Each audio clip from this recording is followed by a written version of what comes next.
night. It is currently 10:42 Eastern Time, and we are watching this as the Spurs and the Oklahoma City Thunder are about to start the fourth quarter in Game 5. So this is a huge game going on. So we will be here to recap that in real time. And today we are also starting picking every single division week by week for the NFL. We are going to go through every team in the NFC South today, give our prediction on how we think the season is going to finish, what to expect, and then we're also going to pick every single regular season game for each team. So you definitely do not want to miss out on that. We'll make a playlist with all our videos picking them, but this is going to be a huge night. I'm excited to start to get back into the NFL season. Had the primetime games last week. We went through, rated all of those. So if you didn't see that, go ahead and check Amazing. out last week's episode. Great content there. But I'm excited to get back into some NFL. In the South, we kind of looked at the strength of schedule and not looking great. We were kind of trying to find a team that was going to have a winning record in this division. Yeah, it's not looking good. Honestly, in this division, I mean, you have the Saints that are in rebuild. We think they have Tyler Shuck. You have the Bucks, who have been kind of the main established division winner over the last 6 years. Baker Mayfield's older. There's no Mike Evans anymore. Chris Godwin's off the team. So it's essentially how good will Mbuka be in year two. The Falcons have Michael Penix and Tua, which, the battle of the mid, we'll see. But I don't expect much from them either. And then we have the Panthers, who every other week last year was a coin toss whether they're going to win. So it's a very strange division this year. So it's going to be hard to predict them. The NBA playoffs have been great to watch. This has been probably the best Western Conference opponent matchup that I've seen in a decade. I think it goes back to the 2016 Spurs and Warriors or Thunder and Warriors, but like this is when you witness something historic in real time, it's just a certain feeling in the NBA that other sports don't necessarily have.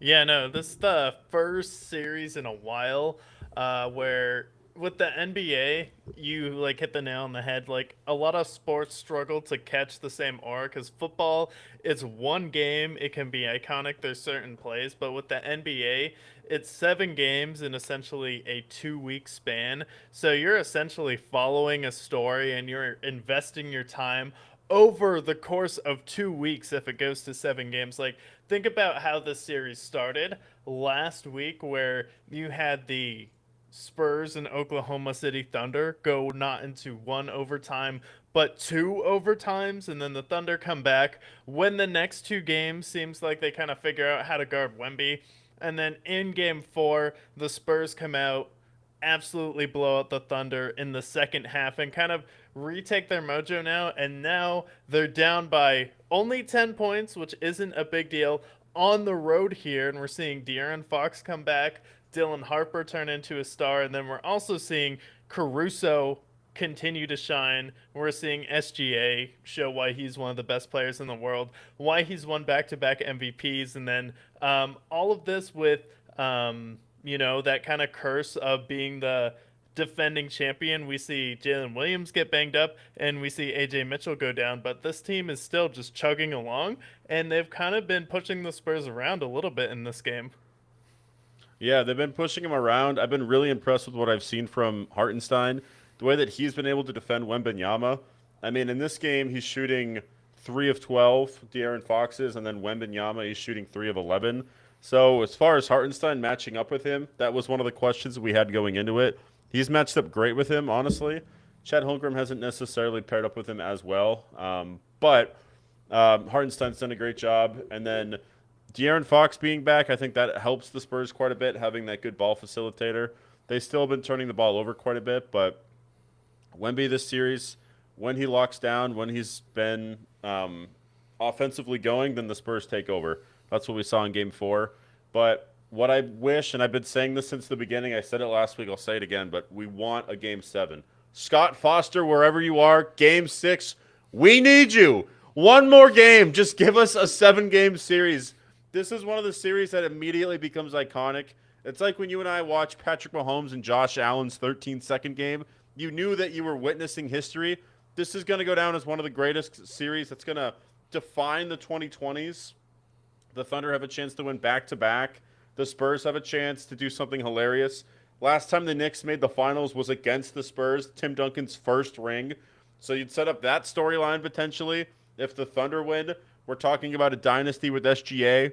Could be talking about maybe not quite Michael Jordan, but someone that dominated his era, potentially can win multiple titles, which we haven't seen since Steph. Like, it's absolute cinema, and it's something that the NBA has been missing, I feel like. We haven't had a series like this with two contempted rivalries in what feels like a long time, honestly. Yeah, and you know what it feels like to me is this Thunder team is kind of like that 2018 Toronto Raptors team if they were all together in their prime and they played together over 4 or 5 years and connected all of those pieces for more than 1 year at a time. Because you think about that team, it's like Serge Ibaka, Marc Gasol, you have OG Anunoby who is on that team, and then you also have um,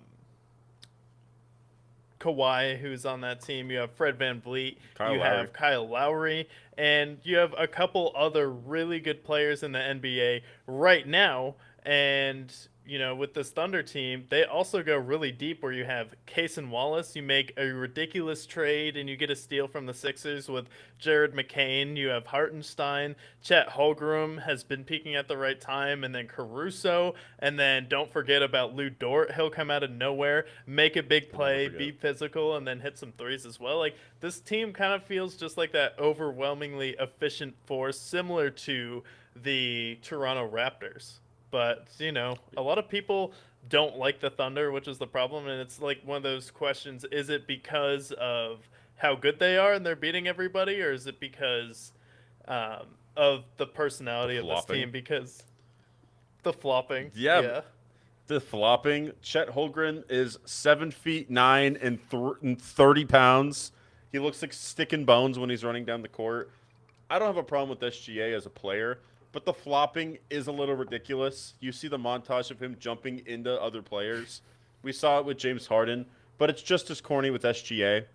And then outside of that, the biggest beef I have with the Thunder is not about the team themselves. They're a great team. It's the fact that they won the championship and nobody went out to celebrate. Any other city in America, their team wins the NBA Finals, they celebrate it. Hell, the Knicks burned down New York City just by making the finals. And then obviously we have Boston and what they've done. The Sixers almost rioted for just beating the Celtics in the first round. And then the Thunder, they win the championship and there's nobody outside. So that's where the beef started for me. And then watching this series, see how they foul bait.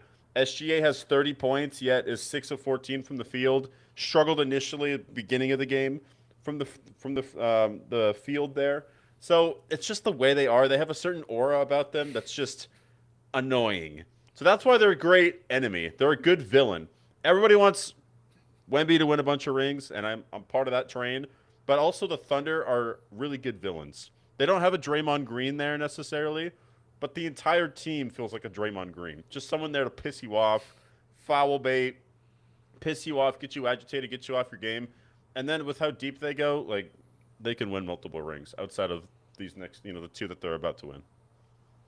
Well, and it's like I feel like Lou Dort. There's a couple dirty plays where a lot of people don't like Lou Dort. And then Caruso, if you're going up against him and you're rooting hard against the Thunder, he's definitely a easy player to love, but hey, at the same time, and I think it's just how nonchalant this team is, because SGA sometimes gets the quietest 40 points I've ever seen, and it is like some of the ridiculous moments where the NBA needs to get rid of the "oh, I'm gonna up fake and then jump into you." Like, I thought they were supposed to fix that this season where it's an offensive foul, because it's not a natural shooting motion to jump forward into something. If you want to get away with the leg kick, I get it. Like, you kick your leg out a little bit, someone comes in your space, you're trying to create space by kicking your leg out. That's fine, but when it's up fake and then I'm just gonna lean forward, like, if you're not going straight up or fading away, I do think it should be considered an offensive foul. Because then, what is the defender really supposed to do? And there's some times where coming up the court, Alex Caruso will just he made a beeline at one point in the backcourt for Dylan Harper and just tackled him, and then the refs were like, I guess it's a blocking foul because Caruso was going for the ball in the inbound. Like, no, he just tackled him. And then I think too their ads are just really bad. Do you Yeah, remember the one with SGA and Chet where they're like, "Yeah, man, what a pro wants, what a pro needs," and they're just like the Foot not Locker one. into any of their commercials. Where I feel like other Yeah, players at least have funny commercials or they're entertaining. yeah, they don't really have that aura there necessarily. I feel like SGA, I see him entering press conferences with a shirt that covers his entire face. So you just heard him talk like this the whole time. It's like, yeah, this doesn't do anything for me.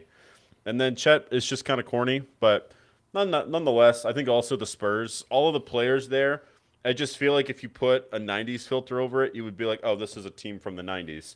And maybe it's the Tim Duncan and the David Robinson Spurs coming into my brain, but like you have Dylan Harper, who obviously is Ron Harper's son. You also have like Keldon Johnson, his dad played in the NBA. You have all these players that just kind of look like a 90s player, and they are like tough defensively. So maybe that's why it's just like the Spurs feel more nostalgic, where the Thunder are just kind of like modern NBA, which not a bad thing. I mean, if the Thunder win back to back, they are going to go down as an all-time great team. But the Spurs team just like they have like a certain glow to them, which when we pivot to the Knicks eventually, they also have that glow. Yeah, I think well the Thunder are kind of the first like Gen Z team really when you think about it because most Yeah. of their players were born like after the 2000s or they're on like the zillennial cusp. So like the last team I think that was really dominant before would be like the Celtics and the Warriors, and they're pretty close to like still being like a millennial team. Or this is like the first like I feel like team with millennials or Gen Z stars to dominate, and it's just like a different style because I kind of do like how nonchalant SGA is sometimes, like in the press conference. He's like it's not a moment where he shines, but he has like a similar demeanor to Kawhi where he's not like necessarily off-putting, but you can tell he's just picking up a paycheck. So like I kind of respect that aspect of it, but it's not like Anthony Edwards or he's not like someone who is necessarily trying to be the face of the league or a star. And I kind of like how he just goes out there, lets his game speak for himself, goes to the press conference, and he's like, "Yep, I'm just here picking up a check." Doing the bare minimum. Yeah, honestly, that's a good point. All of these players were born after 2000, so like the last true dynasty was the Warriors. If you think about it, Steph is born, millennial time frames. Same with Klay Thompson, Draymond Green. This is really the first where all of these guys kind of grew up on the internet, essentially. So it's kind of interesting. This could be the first Yeah. true dynasty of Gen Z. So I stand with your sentiments there. Now I want to pivot to the Knicks series. Now they, on paper, swept the Cavs, but analytically, the Cavs and them were in a tight 2-2 battle. So I don't know when we talk about this series if we should talk about it analytically or if we should talk about it on the scoreboard. So I'll let you lead that conversation. No, this is the first team to get swept and actually win a series. Did you know this? I mean, James Harden said, yeah. Him and Donovan Mitchell said, yeah, even though we lost, there's no doubt in my mind that we're still the better team. And then Kenny Atkinson leading with, you know what? According to analytics, we actually won this series 3-1, and we should have been up 3-0 before. So, like, the Cavs are just going with the absolute moral victory. And honestly, we watched it go to overtime. The Knicks came back when they were down 20. And I'm like, this just seems like a series where the Knicks are going to have more energy. And I honestly wouldn't be surprised if the Knicks swept them, even though I thought it could go six. And with this one, they just outclutched the Cavs in every single situation, let the Cavs have their fun up until the third quarter. And then the Knicks were able to turn it on, and they had a historic playoff run. So I don't know what the Cavs were talking about, but the Knicks outscored their opponents by 262 points over 11 games. This is the largest Jesus. differential over any 11 game span in NBA history, regular season or postseason. Jesus Christ. And that's just in their they're on their winning streak because I know they won like the last 3 games of the Hawks series and then the rest of the series. So that's just on their 11-game winning streak. They outscored them 280, 62. Yeah, 262, which is the 262. largest in NBA history. And they did that in the span of a playoff run where they lost 2 games to the Atlanta Hawks. The Hawks showed some real fight versus the Knicks, and then they proceeded again, like you said, to go on a 11-game winning streak. Yeah, and these are blowouts too. The Hawks, the final game was like a 50-point blowout. They blew out the Sixers regularly in that series, especially in game 1. And then in game 4, they analytically and statistically blew out the Cavs in game 4. So, I mean, this Knicks team, the way that they crafted their team, they signed Jalen Brunson, who's going to go down as one of the best underdog stories in NBA history. Someone that you would pair with potentially like an Allen Iverson and Jimmy Butler, bringing his team to the finals. With this team, I mean, OG Anunoby has been great for them. Obviously, we have Josh Hart, who's fit well with the Knicks really well. Karl Anthony Towns has been a good piece for them, especially in these playoffs. But for a Knicks team that over the last 26 years have been kind of more of a poverty franchise, James Dolan, notorious owner there, the fact that they made it to the finals and they took a chance on Jalen Brunson, the first player to get a $100 million contract without having an All-Star appearance, credits to him, credits to the Knicks, as a guy who notoriously hates New York teams. Yeah, no, and this team was built pretty methodically because they got Brunson and then they took their time, and this has just been a long time coming for this New York Knicks team because it's been really good to see how they've kind of gone through their struggles against Jimmy Butler, go through the struggles with the Celtics, overcome that. Then you have Tyrese Halliburton, who just goes on a generational run last year, but you mentioned them signing Jalen Brunson. I mean, that was a $104 million candidate, and now he's blossomed into a 3-time All NBA player and an MVP candidate. So who could have saw that coming? Especially you essentially got him from Dallas, as you said, first player to get a $100 million deal, and then you also got Josh Hart by flipping Cam Reddish and a late first round pick. I'd say That that's a worked pretty out. good steal for you. He's been your heart. Great guy where maybe doesn't necessarily have the best shooting performances in the regular season, but when the playoffs come, he has big stops, big rebounds when it's important, then he hits big shots. OG Ananobi, you just gave up RJ Barrett, and Emmanuel Quickly, and you notably protecting the first round pick in the draft, and then you kept Miles McBride and Mitchell Robinson. And then the summer they went all in. They got Mikal Bridges for 5 first round picks, and this was probably their most controversial trade. And then they went out there, traded for Karl Anthony Towns, and they gave away Julius Randle and Dante DiVincenzo. Just for Karl Anthony Towns, that's it. That's it. That's not bad at all. Julius Randle and Dante, well, they definitely won that trade.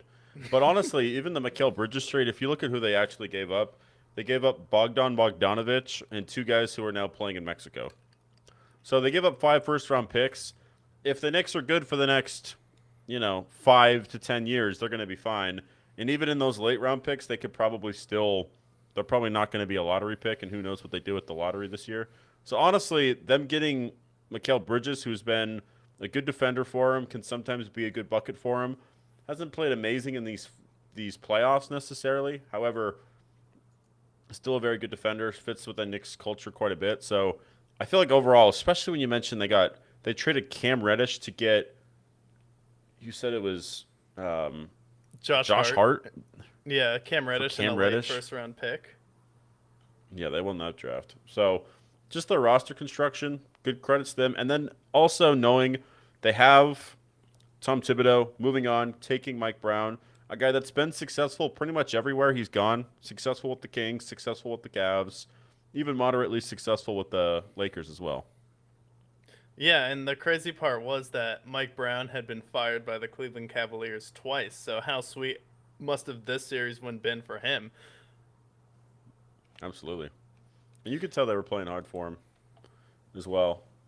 But it's interesting to know now the Cavs, they're planning to re-sign James Harden to a long-term deal. Donovan Mitchell's there. Evan Mobley. When we were watching, I was watching the halftime show with this Spurs and Thunder series, and it got me thinking about the Cavs a little bit deeper. In the NBA, there's two types of players. There are the kings and queens of the chessboard, and then there are the pawns. Vince Carter, Carmelo Anthony, and Tracy McGrady were the pawns of the 2000s. In the 2020s, those pawns are now Evan Mobley, Donovan Mitchell. Other people we can include would be players like Joel Embiid, Tyrese Maxey, like players that if we eliminated from NBA history, it's not going to alter the much of NBA history at all, outside of a few playoff series wins. But all these players could be eliminated from history, and it's not going to affect the outcome of NBA history at all. Sorry, Donovan Mitchell. I like you a lot, but like Evan Mobley, he's proven time and time again when he pairs up against another big that he's not going to be able to deliver, and that's exactly what happened. Yeah, well, that's the biggest problem with this Cavaliers team is every single playoff run. It's not only the health of Donovan Mitchell or his consistency that's an issue. It is Jarrett Allen and Evan Mobley simply get pushed around and outmuscled by every other big that they go up against. Like these are two guys where they really need to make a decision on who they need to get rid of. And honestly, I'd get rid of both of them because Evan Mobley should be a lot better of a defender than he currently is. And he should also be a much better interior offensive player and threat. And he should be someone that should be threatening to be a top 15 player in the NBA. And you have him and Jarrett Allen, like you should be dominating other teams on the glass, and you have your moments in the playoffs, but they also don't do anything on the road in the playoffs. Like these are two bigs that need to be at home to play well, specifically Jarrett Allen. Then Evan Mobley gives you like one really good game per series and maybe a good stretch here and there, but honestly, they've been the problem for this team over the past few years in this Donovan Mitchell era. And then with Donovan Mitchell, too, you're at the point where you kind of know what his limitations are. He's not a number one on a team. So I would see what is available for him next year as far as people who may want to trade for him because I don't think he's been getting any better and he's slowly started to decline over the past few years, and injuries have been an issue for him. So I think they should honestly just sell high on him this offseason. It's like a good stint with the Cavaliers, but I think both teams could use a fresh start. Yeah, and it also depends on who they're going to build around. Donovan Mitchell is who they kind of decided on over Darius Garland, which they definitely, I think, made the better choice there. But it's just the rest of this team. James Harden is 37 years old. Are they going to keep him around long term? I don't know how that's going to pan out for them. Evan Mobley, I think, is a really talented guy, but he's the guy that probably should be your three.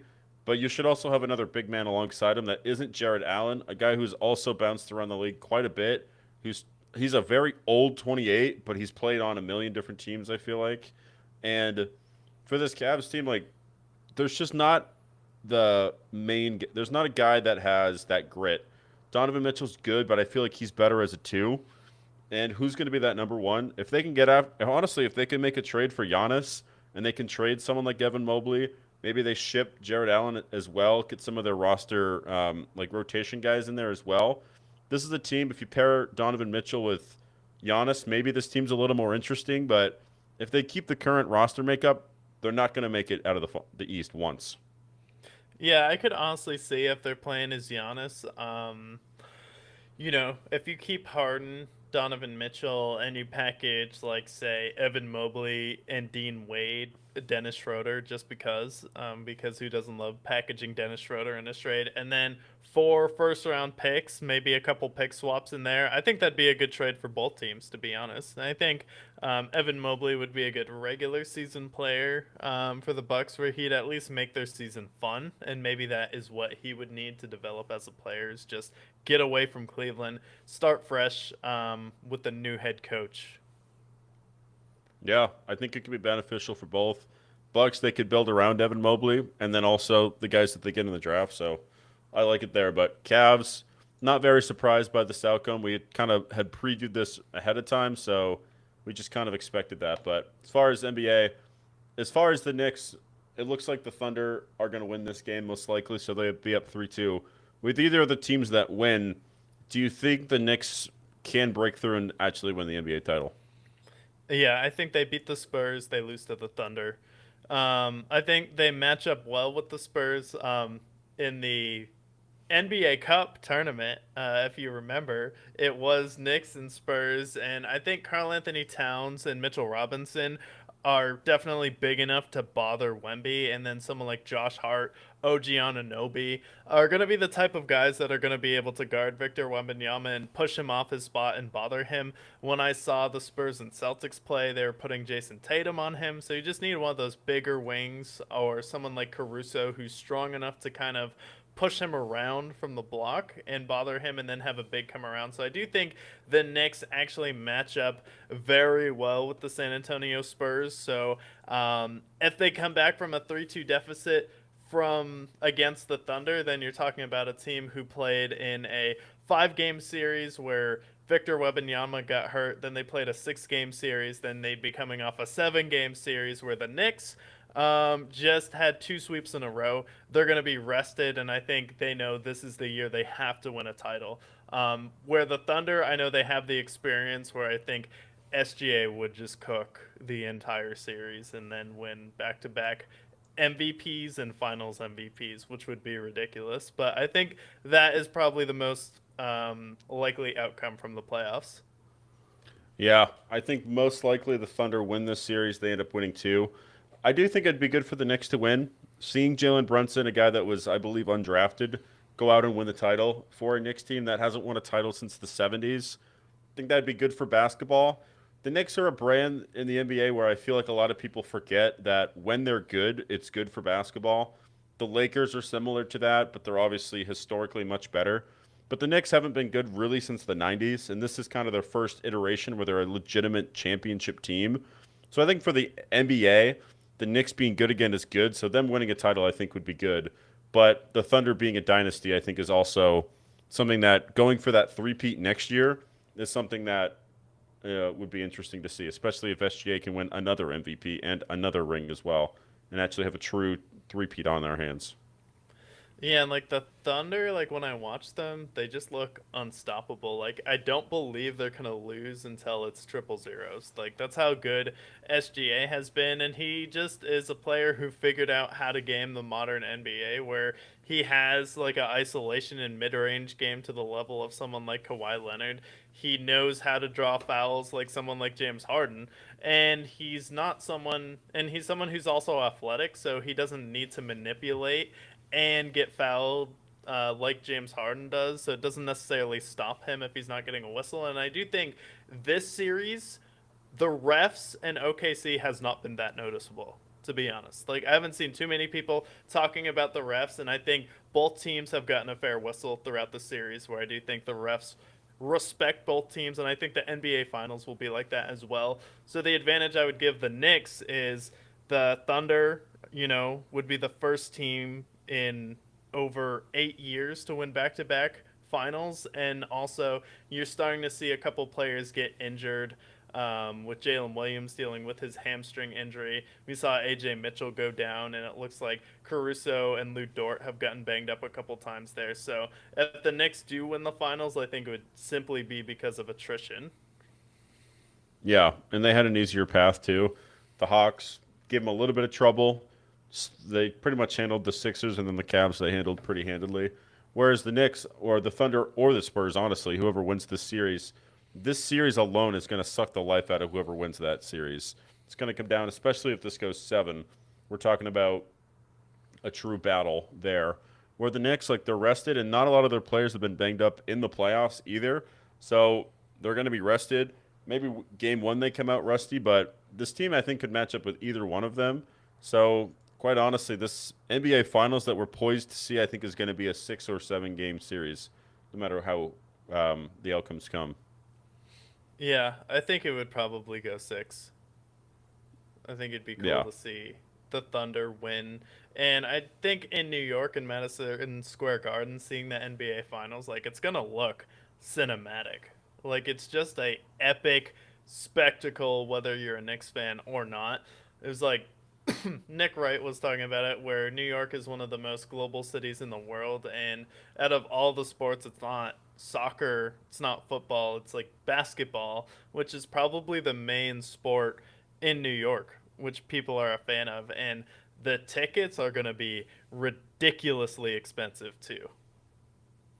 Oh, 100%. Yeah, I'll pull up the tickets now. I'm curious what they'll break down to, but I mean, we're talking potentially thousands of dollars. But I agree. I mean, in the NBA, I feel like in New York, especially with the shoe culture, they have hip hop that originated from New York. Like the NBA was built on the Knicks in the early 70s. New York as a city kind of gravitated around them. And I feel like the last 20 years, without the Knicks being a good team, it's definitely affected New York. I would say like the Knicks and then the Yankees are a distant second, but the Knicks, when they're good, it dominates the entire city, and that's what we're seeing now. Yeah, no, seeing everyone go crazy, and it's like not like a it's not like a super like unlikable New York team where it's like a team where I feel like most people wouldn't mind seeing them win, just because of how long it's been.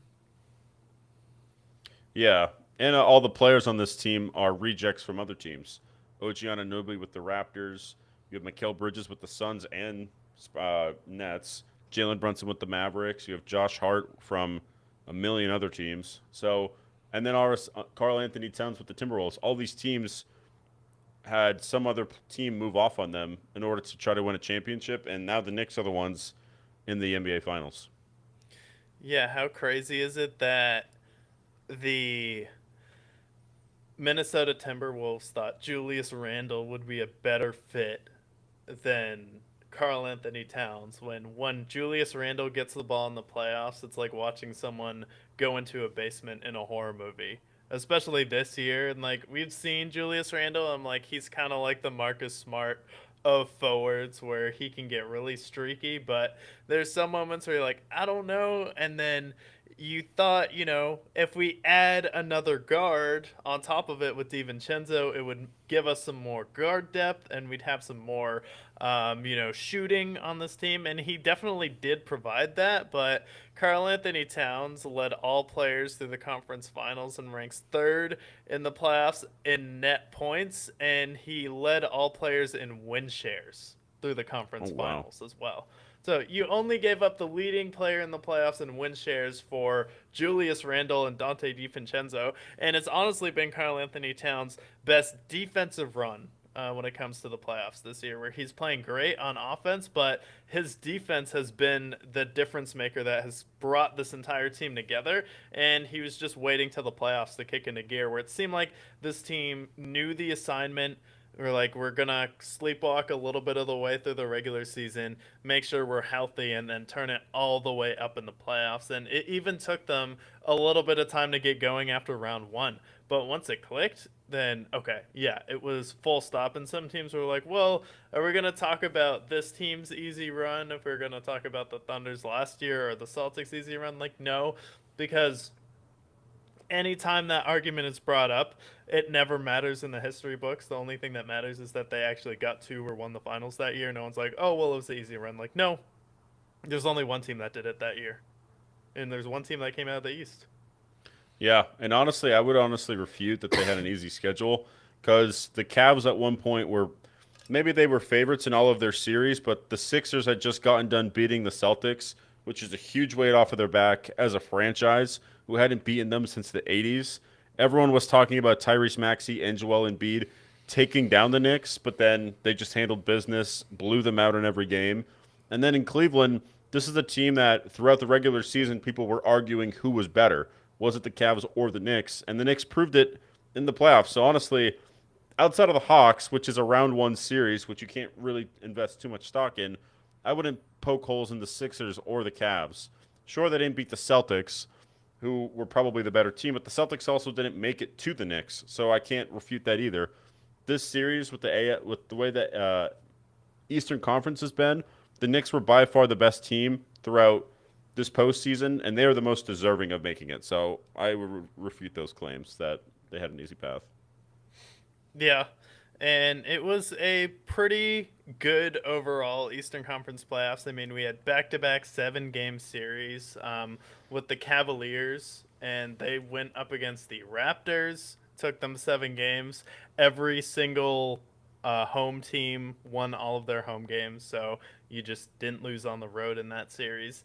And then after that, they go up against the Pistons, and they lose the first 2 games of that series, win the next 2 games in Cleveland, and then they win in Detroit in Game 7 to take it back home, and they win 3 straight games, lose in Cleveland, and then they win Game 7 in Detroit after that. And then you look at the Detroit Pistons going up against the Magic with that series going 7. Like, we had some really good matchups in the East so far. Like, honestly, the Knicks side was a little bit boring, but between having 3 7-game series with the Cleveland Cavaliers and then including the um, Raptors and Magic and the Pistons, like that was a good side of the conference.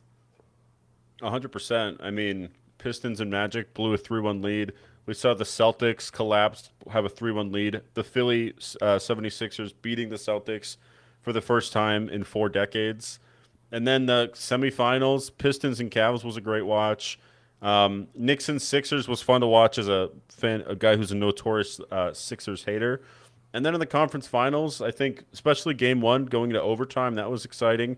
You saw Jalen Brunson erupt in overtime and then handle business there. So Eastern Conference, when everyone was talking about the Celtics dominating the East coming out of it, the Knicks prevail, and the Pistons kind of falling apart in the semifinals. Like Knicks, I think by far were by far the best team, and obviously it proves it now. Yeah, and the Knicks made a little bit of history with Jalen Brunson in the playoffs. He's the second fastest point guard in playoff history to reach 2,000 career points. Not surprised. So that's a Deserving. big for him, especially a small guard with how automatic he's been in the playoffs. He's played out of his mind. And then he has scored 35 plus points in 16 games since joining the Knicks, which is better than 99.7% of all players in NBA history. Jesus Christ. 99.7, you said? 99.7%. 35 points in 16 games since joining the Knicks. That's ridiculous.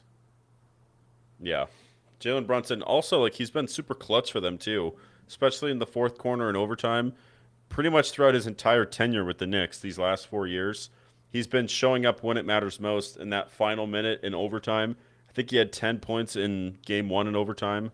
So he's also been clutch for them too. He's going to go down as a Nick. He might potentially have a statue outside of New York if he keeps it up, Oh especially if yeah, he wins the just title. getting them back to the finals, absolutely. Especially with how much they love Carmelo Anthony, who can even get out of the second round. Like, what this Knicks team is doing is definitely historic. Absolutely. And with all the rejects like we covered earlier. So really happy for the Knicks. Excited to see the Thunder and Spurs prevail. But we have some other NBA news as well. The coaching carousel begins. And we had talked about this off air. It feels like in any particular sport, the sport that recycles the most coaches is definitely the NBA. You see it a little bit in baseball and the NFL, hockey, and whatnot, but the NBA is the most notorious. Mike Budenholzer coaching essentially 4 different teams over the last 5 years. Doc Rivers, the way he's been passed around the league. Nick Nurse, Emmanuel Mosley, who's now the Pelicans head coach. It's just nothing but recycled coaches. They get fired from another place, they go to another place. Am I crazy? No, you're definitely not crazy because I feel like the NFL and like other sports have more of an influx of other head coaches who come in. Usually, I feel like coordinators who get hired with the NBA. You see so many coaches that just get hired immediately to another place. Like you talk about coaches getting recycled and kind of those. Well, someone starting that out is Taylor Jenkins. He got fired by the Grizzlies a couple years ago, but he's just another coach. You're like, really? the Milwaukee Bucks couldn't do better than someone like Taylor Jenkins. Like, no offense to him, he was good with the Grizzlies, but that's the guy you think is gonna turn around your franchise when he couldn't figure it out with John Morant, Jaren Jackson Jr., and Desmond Bain. Like, okay. And then you have, Doc Rivers with how he was passed around, and even someone like Kenny Atkinson getting another chance too. He's with the Cleveland Cavaliers now, gets fired by the Nets, bounces around a little bit, then finds another job. Um, Nick Nurse, he got fired from the Raptors. Now he's the 76ers head coach. Ime Udoka immediately getting a job after with the owner's wife in Houston. And then, yeah. So it's like, I feel like the NBA just passes all of these coaches around. It was oh, there's a couple other coaches too. There was the guy, Frank Vogel was another one. Like, he won a Yep. championship with the Lakers, then he gets fired immediately. It's like, okay, like the NBA also moves off of coaches way too soon. I feel like why was Mike Malone fired? Because you were worried that someone might poach your assistant head coach. Okay, but did he take you to a NBA Finals and win? No, and you just fired, you know, probably the heart of your team, and you can definitely see that this has been a different Nuggets team without him. So not only do I feel like they pass a lot of these coaches around, I feel like they fire a lot of them way too soon. Oh, 100%. And a lot of these guys, I feel like are hired because of name recognition. In any other sport, it doesn't really matter who they hire. Like, for example, the Ravens hired Jesse Minter, who, like, maybe in NFL circles are exciting, but outside of the regular viewer, we're not going to know who that is. In the NBA, especially when they're trying to attract free agencies as well, they're like, oh, well, we hired Nick Nurse, who has coached a million other teams, won a ring with the Raptors. Oh, Doc Rivers, he won a ring with the Celtics 20 years ago, big three. And now we have Taylor Jenkins. It's like, oh, a couple years ago they won a playoff series with John Morant. How exciting with Jaren Jackson when they were a threat, and then they've been just nothing but mid ever since. Um, so it just the way that they recycle them, it's not surprising, but also, yeah, just firing them after 1 year or 2 years because it doesn't work out, having to pay their contracts. We're seeing that with the Suns the most with Frank Vogel, Mike Budenholzer, and they're paying another coach as well. So yeah, the carousel begins. But Taylor Jenkins gets hired. He's with the who did he end up by the Bucks? You said. The Milwaukee Bucks, yeah. He was hired to replace Doc Rivers, and he is tasked with guiding the franchise into the next era. If you loved him guiding the Memphis Grizzlies into the next era, man, are you going to love him guiding the Milwaukee Bucks into their next era? And you know what those two teams have in common, the Milwaukee Bucks and the Memphis Grizzlies? What? Remember when LeBron got in trouble for saying he didn't want to play in Memphis? He was like, you know what other city I mentioned that I don't want to go into? Milwaukee. It's like there's two cities that Uh, I don't want to go to and play in the NBA anymore. And that is Memphis and Milwaukee. And now Taylor Jenkins is coaching both those teams. Well, it looks like the Bucks are not going to be in on LeBron's sweepstakes this offseason. You heard it here first. Ironic. I feel like what happened was the Bucks heard that they're like, well, we don't want a 43-year-old LeBron playing for us, so why not hire Taylor Jenkins? I'll give him a little bit of credit. He helped develop Jaren Jackson and John Morant. They won a playoff series. It was exciting. Helped them a little bit. They were 34 and 39 his first year. They weren't too great the year before. But that being said, they didn't do anything in the Grizzlies era. They won a playoff series, and that's what they're excited for. The fact that he's going to be the next piece of wisdom for the Bucks that helped get Giannis onto the Kumbaya ring. I just don't believe it. The Bucks just seem directionless. We'll see what happens with Giannis, but leading the pack ahead with him, we know where this is going to go eventually. Yeah. And you know the funniest part about that LeBron clip when he said he didn't want to play in Milwaukee or Memphis? People are like, well, if he doesn't like, I think he just doesn't like Memphis because of the hotel downtown. Like, NBA players don't like the hotel there. So if they don't like it so much, why don't they just build another hotel there? Like, oh, yeah, it's their problem to go ahead and then decide, like, oh, let's all get together and build a hotel because we hate playing in Memphis. Yeah, it's like I don't think the hotel's the problem. I think the problem is the city sucks. I don't know. Did you ever go to Memphis? I know that. Well, we both saw the Bass Pro Pyramid, so I guess the answer is yes. But that place, Memphis, is a rough city. I've only been once. I wasn't there too long, so maybe I'm not the best to assess the city. But when the city smells at 9 a.m., that's a bad sign. And I feel like if a city is just stinky half the time, most of the time that means that city sucks. And I know Austin, LA, Phoenix, Boston, all cities have a certain area that sucks. But when your entire city sucks and the entire city smells, that's not a good sign. Yeah, it's just a weird place for an NBA team because it is so small. It's like right on the border of Arkansas too. So you're like, oh, I'm in Memphis and I can see Arkansas. Not really exciting. Yeah. That's why it's like, why would you pick Memphis as a place to play? Especially when they were originally in Vancouver, which, like, you know, Canada teams, like, you can say what you want, but, like, having a sports team in Toronto has been cool. The Blue Jays, the Raptors, they've been successful. Vancouver, another Canadian seat, like, that's cool. Very exciting. They've been pretty cool there. But then they moved to Memphis, and you're just like, why? Why did you do that? When Nashville is literally 2 hours east, and it's way cooler, it's developed way better. You could pair alongside the Titans and a future baseball team. Why wouldn't you? And the Predators. Like, why would you not just go to Memphis or Nashville? It's a way better city. Yeah, but they're keeping Memphis in business there, so gotta respect it. But Taylor Jenkins, shout out to you for getting hired by the Milwaukee Bucks. Another notable hire was Jamal Mosley got fired after 5 seasons with the Magic and three straight playoff bursts, but they lost in the first round. Every single year, they did get unlucky this time around with Franz Wagner getting hurt. I do think if he was healthy, potentially they could have made the conference championship, but we will never know. So he gets axed, and the New Orleans Pelicans decide to hire him. And what is his task?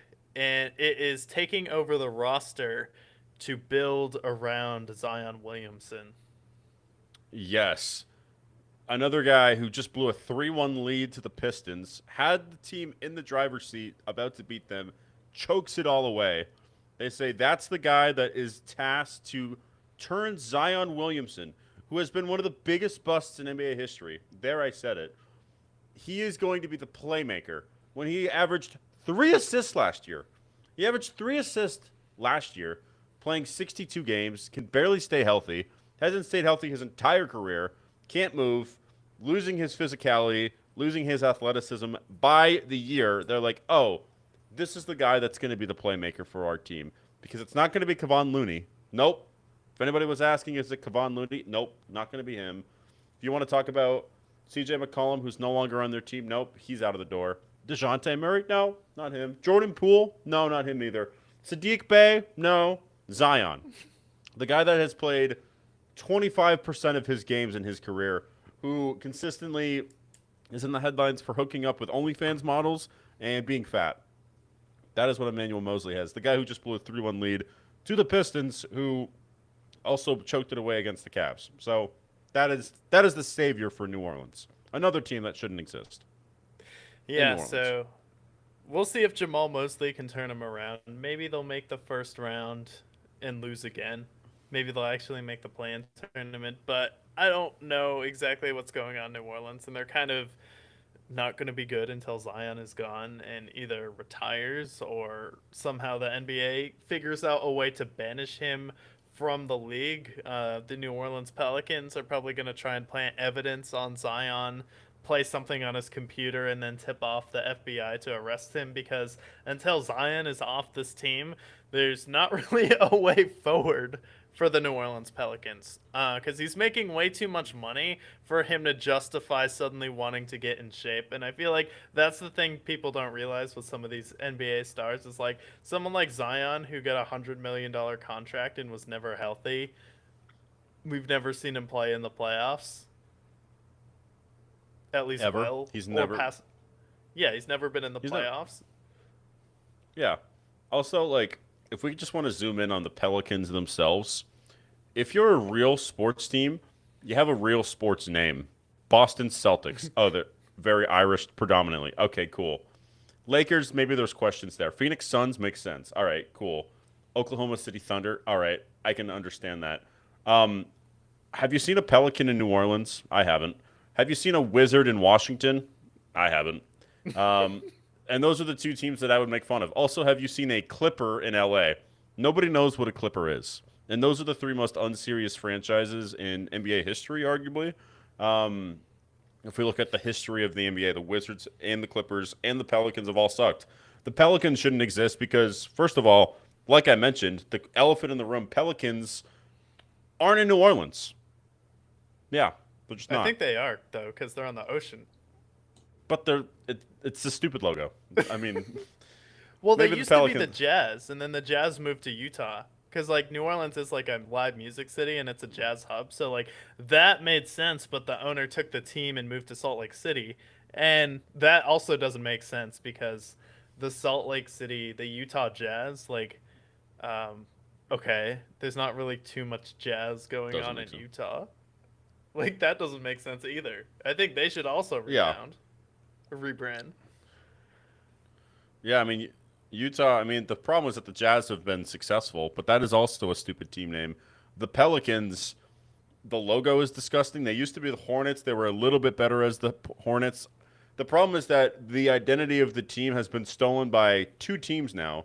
The Hornets are now in Charlotte, and they were originally in New Orleans, and then they relocated. They were the Bobcats. Now they're the Hornets again. The Utah Jazz are originally the New Orleans Jazz, so they should be the Jazz, but they're not. They still exist, but now they're the Pelicans. They're a bird, and an ugly bird, dare I say, for the Pelicans Yeah, it's not a right now. bird of prey like a hawk. Okay, that's a bird to be feared. Philadelphia Eagles. I mean, you think about patriotism. Our national bird, Philadelphia, has a lot of history. Like, out of all the birds, the eagle's probably the one you don't want to mess with.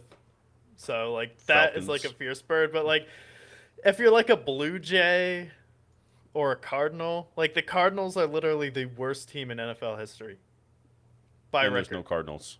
Yeah, And there's no Cardinals in Arizona. They're you've dead never if they seen are. one. Nope. No Cardinals in It's too Arizona. They hot. don't exist. And I wouldn't want to be there either.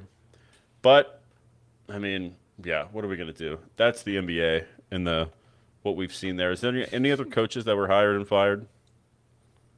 A funny one was Billy Donovan stepped down in April after dealing with a family situation and facing a rebuild. So I guess it's not that funny. Sorry, Billy. But I just remember him as the guy that took over for Scott Brooks and then kind of left the Thunder and disappeared into NBA oblivion. Yeah. I remember he like helped with Russell Westbrook post Kevin Durant leaving. I feel like they did a pretty good job for the most part. They had Paul George, but then he left and then where in the world is where is he? We don't know where he is anymore. And then the last one was Jason Kidd parted ways because they thought, you know, they were trying to get ahead of a power struggle with Jason Kidd, so they fired him, and now they are looking at Doc Rivers. They're The looking at Doc epitome. Rivers, so Jason Kidd's probably gonna go somewhere like Orlando. I just think they recycle them all. I mean, why would you think after Doc Rivers called out the 76ers, after he's called out the Celtics, he's called out the Clippers, he's called out, am I forgetting the Bucks? Everybody. He's called out everybody he's ever coached. A guy that's blown multiple 3-1 leads, the most 3-1 leads in any history of the NBA. And the Mavericks are like, that's our guy. That's the guy that's going to lead Cooper Flag to the promised land. Doc Rivers, Hall of Famer Doc Rivers. That's the guy that they hired. This is the epitome of the coaching carousel that we're talking about. Doc Rivers, the face of it. The most Game 7 losses in NBA history. I guess it's credit to him for getting to that many Game 7s, but you do also have the most Game 7 losses and I believe most 3-2 series leads blown as well. And 3-1 and 3-1s. I'm sure if he goes to the Mavericks, maybe he'll be the first 3-0. You know Doc Rivers' problem too, and why he has to stay with coaching in the NBA is because he doesn't have a TV voice. It's like imagine listening to Doc Rivers broadcast. It's like listening to RFK Jr. talk. the Yeah, entire game. it's that's why nobody listens to his podcast if he even has one. It's But rough out yeah, there. that was pretty much it when it came to NBA news. That is all of the hirings and firings as far as the coaches. So it is 3-2 Thunder now. Looking like it's probably going to be Thunder and Knicks. So we will definitely be here to preview that. That starts June 3rd, I believe, next No. week. So definitely looking forward to the NBA Finals there. But we are here to preview the NFC South and go through all of these teams' schedules, go through expectations. Then we're going to pick each team's schedule and then compare it to what Vegas has right now as far as the win total for each team. So I am going to start with you. Do you want to go with the Falcons first or the New Orleans Saints first? Oh God, let me you know calm down a second. The Falcons, I guess. I'll get this out of the way. This one's gonna be the most. This is gonna probably be the most difficult team for me to pick because I feel highly on the Saints. The Falcons. This is gonna be a mess. Okay. So the Atlanta Falcons this year have new leadership. Two-time Coach of the Year Kevin Stefanski takes over as head coach. They also have a quarterback competition, bringing in Tua on a team-friendly deal to compete with Michael Penix in a prove-it year for him. So he's gonna decide if he's gonna rise to it and get paid or just become a career backup. And then they're also bringing back Jeff Ulbrich, who led to their massive turnaround last year with their 31st ranked pass rush, which is the second most in 2025. Um, so, for the Atlanta Falcons, they start out the year in Pittsburgh at 1 o'clock in Acrisure Stadium. See, this is why the Brickyard is the best because we're looking at the game. I look at the Steelers. I think that's a better team than the Falcons. However, we know from backstory that historically in Week One, Aaron Rodgers sucks in Week One. There's several years of Game Ones. We have 22 seasons of Game Ones to look back on, and I know that he usually sucks in Game One. So I will take the Falcons to beat the Steelers in Week One. Yeah, unless it is going to be Monday Night Football and he doesn't play the rest of the year. Historically, he is bad in week one. So I like that pick there. And then they have their first home game of the year in Mercedes Benz, and the Carolina Panthers come to town. And they usually split with the Panthers. Actually, over the last 3 years, they're 10-8 against their division. So I feel like they usually split with pretty much everyone in their division. I'm going to take them beating the Panthers in week two, and Falcons are 2-0. All right, so they are now 2-0. And then after that game with the Carolina Panthers, they go to Green Bay, looks like, on Thursday Night Football. Yeah, and I just think, the Falcons, I like Drake London. Their offensive line isn't too bad, but the Packers with Micah Parsons on primetime, I'm looking up right now what Tua's primetime record is, but I remember it not being very good. So these primetime games, I'm not picking them in any of them. So I'm going to take the Packers here. We get their first loss of the season. Yeah, it's in Lambeau too. If Tucker Kraft is healthy, that'll be a big difference maker. And then after that, they have another game on the road, and that is going to be in New Orleans, but off a mini bye. Off a mini bye. I think they're going to end up splitting with the Saints. Tua's record on primetime is 3-7 and has lost 5 consecutive primetime games at night. So, with all the primetime games, I am going to pick against them. So, give me the Saints. They lose to the Saints, and they are now 2-2. All right, 2-2 come back down to earth, and then after that 2-game road trip, they are back at home to face the Ravens. Oh no. This is when it gets tough. I don't expect them to win many games this year. And Chicago, it is their first non-primetime game in 3 weeks. That being said, Chicago's a much better team. I think Chicago goes out and wins and beats them. Okay. What about the Ravens the week before? The Ravens take care of business, and that's on prime time as well.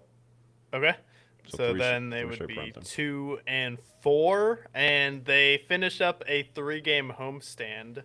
So all three of these games were at home, and then they get the 49ers. This is a brutal stretch That's in it. the middle of the season. Like 3 games at home, and it's all teams in the playoffs last year, except for the Ravens. Yeah, yeah, and I think like Kevin Stefanski is a good coach. I think coaching personnel it should be fairly good, but Kevin Stefanski, a Niners team that hopefully at this point is still fully healthy, I'll take the Niners there. All right. And then they go on the road to Tampa before coming back home for 2 games. And I do think they end up splitting with Tampa and really this entire division. So this is where I think they break through, beat the Bucks. Okay. And then you look up, you're 3-5. So we're in the NFC South. So we're probably still in our division right now. And then they go back home, and this is a 2-game homestand, and they face the Cincinnati Bengals. Yes, but this game is in Madrid. So, international games, 9:30 Eastern time in Spain. And the Bengals like this isn't the Chiefs, this isn't the Bills, this isn't the Ravens. Like the Bengals even though they have been good in the past, I can't bank on them to follow up in Madrid, especially when you have a superstar like Joe Burrow that's probably going to be up to no good in the clubs there. I'm actually going to take them to upset the Bengals here. I think they do beat the Bengals in Madrid. It's an international game. They're weird.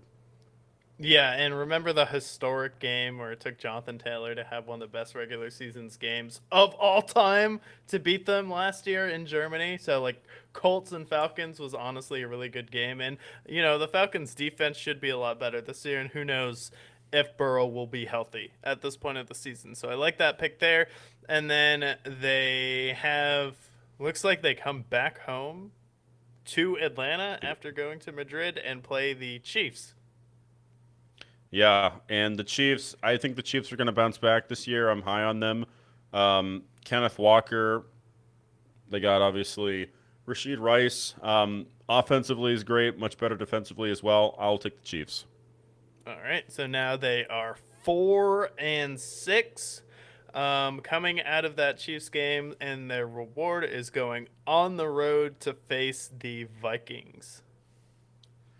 November 29th in Minnesota. Starting to get a little weary here. It's probably cold. I'm assuming Minnesota, it's usually below 40 degrees by then. Tua in the cold. Potentially Michael Penix in the cold. I don't trust either of them. I will take the Vikings. Yeah, it gets cold in that dome, and Oh, then yeah. and then the next week they go back home with another NFC North opponent and face the Detroit Lions, who are probably competing for the top of their division or a wild card spot. Yeah, and I think Detroit gets the win there. I like to believe Dan Campbell can defend them. Really, for the Falcons, if they can contain Bijan Robinson and Drake London, which are some tall tasks, then I think the Falcons are pretty manageable. So I like the Lions taking care of business there. And then you're 4-8. You probably can't lose another game, but you're in the NFC South. So good news. You probably have some hope. And I honestly think with the next slate of opponents to finish the season, none of these teams are probably going to have a winning record at this point either. And they finish up with 3 divisional opponents. But the first team they get to play to start their momentum would be the Cleveland Browns. And that is a win. Okay. I like them beating the Cavs, the Browns. Yeah, in basketball mode still. And then after going to Cleveland, they go to Washington to face the Commanders, who didn't necessarily have the best offseason repairing that roster. Yeah, I like them beating the Commanders. I think we're going to see a similar to what we saw last year. We see that late season resurgence, so I will take them beating the Commanders as well. All right, so now they're 6-8, pressing for the division, and wouldn't that be convenient because the last 3 opponents they have are in division, and 2 of those games are at home. The first one is against the Tampa Bay Buccaneers, and this is a TBD game on December 27th. Yeah, and I think what's their record now? They're like 6-8 at this point. 6-8. 6-8. Whether they end up winning in week 16 or in week 8, either way, I think they split with the Bucks. I had them beating the Bucks in week 8, so I'll have them losing to the Bucks here. But it could be in reverse. All right. So But now they usually they split. are. They usually split. They do usually split, but you never know. Especially if they win the first time, and then after that they stay at home and play the Saints. And I had the Saints beating them last time, so I'm going to have them beating the Saints this time. All right, so you have them beating the Saints, and now they are 7-9. Could still be in play for their division, especially with some of these schedules. And then they go up against the Carolina Panthers in Carolina. And I am Mr. Consistent. I said that they're going to split with everyone in their division. They beat the Panthers in week 2, therefore they're going to get their hearts crushed in week 18. Panthers by then I think have won every other game, and they had lost the previous week, so we will pick the Panthers to beat them here and break their hearts. All right, so then that would put the Falcons at 7-10. What do you think about that? And what do you think they could do to turn that around or change your mind? And what do you think could go worse? So, I mean, Tua, prior to last year, he was known to be a very accurate quarterback. He's got a better receiver core than last year. Jalen Waddle was banged up. You also had Tyreek Hill that was banged up. Their offensive line was in wrecks. The Dolphins last year just underperformed. So if he can retain back to 2022 Tua, who had 25 touchdowns, 8 picks, QBR of 105, threw for 4,600 yards, then with this team with Drake London, you have Jahan Dotson. My biggest beef with them is I don't really trust their receiver core. Bijan Robinson's very great. Can we have a legendary Bijan season, which we haven't really seen yet? Can Kyle Pitts finally be the Kyle Pitts that we know and love? Then maybe. But my problem with them is offensively, I think it's too Bijan dependent and too Drake London dependent. So defenses should be able to scheme for them. And then I look at their defense, and I don't see an amazing pass rush. Their secondary's decent, but aging. AJ Terrell, Jesse Bates, those are good players, but they are on the older side of their late 20s. So that's my beef with them. I think 7-10 is completely accurate for where I think this team is. Yeah, and I think defensively they could be good, but they honestly play a lot of really tough teams. I mean, they play both of the North divisions this year in the NFL, and then one of their random games, like their 17th game this season, is against the Chiefs. Of all teams, like seriously, that's not fair to the Atlanta Falcons. So I like that 7-10 record a lot here. So yeah, definitely see what the Falcons do next season, but should be interesting. Yeah, and then if I pull up DraftKings, um, and I don't necessarily support gambling, but if you want to do that, by all means, you can. The over/under for the Falcons this year is at 6.5, which I think is pretty much accurate. I wouldn't bet this personally, nor am I a gambling man, but 6.5. I think with their record, anywhere between 6-10 and 8-9 is what I expect from them. I don't expect the wheels to fall off entirely for them unless if Tua is completely out of the league, but I think six to 7 wins is exactly what you can expect for them. All right, so right on the mark of Vegas right there with that 7-10 record. Interesting. Gambling man. We're also professionals here at the Brickyard. Exactly. All right. So for your choice here, do you prefer the coin toss Panthers or do you prefer the Tampa Bay Buccaneers to start? Do the coin toss Panthers. What happened with them this offseason? Yes. Let me see here. Just a little bit of a recap here. Recap Panthers offseason. Well, they had a top pick in here as well. So I asked Gemini. They focused aggressively, shoring up their offensive line and improving their defense. New manager Dan Morgan made major acquisitions. They signed Rasheed Walker, center Luke Fortner, Kenny Pickett as their backup. They locked up J.C. Horn on a long-term deal, and then they addressed their defense in the draft. And then they decided to pick up the fifth-year option on Bryce Young. But the main thing that they show here for the offseason was improving their defense, showing up their offensive line, which has been a struggle for them over the last few years. And then they went out and got Trevin Wallace as well in the draft. Yeah, and they also signed Jalen Phillips and Devin Lloyd.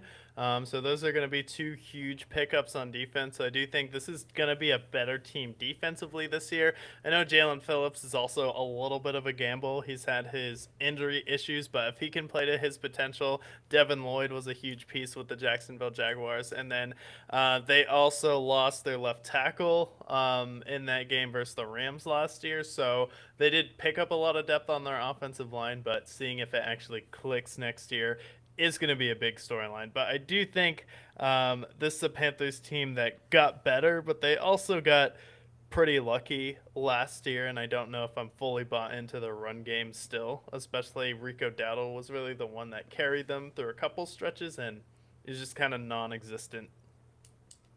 Yeah, and right now the running core is Chuba Hubbard, Jonathan Brooks, and AJ Dillon, Farm Simulator. So we'll see. Personally, for me, I'm not in love with their offense very much. I don't think Bryce Young is the answer.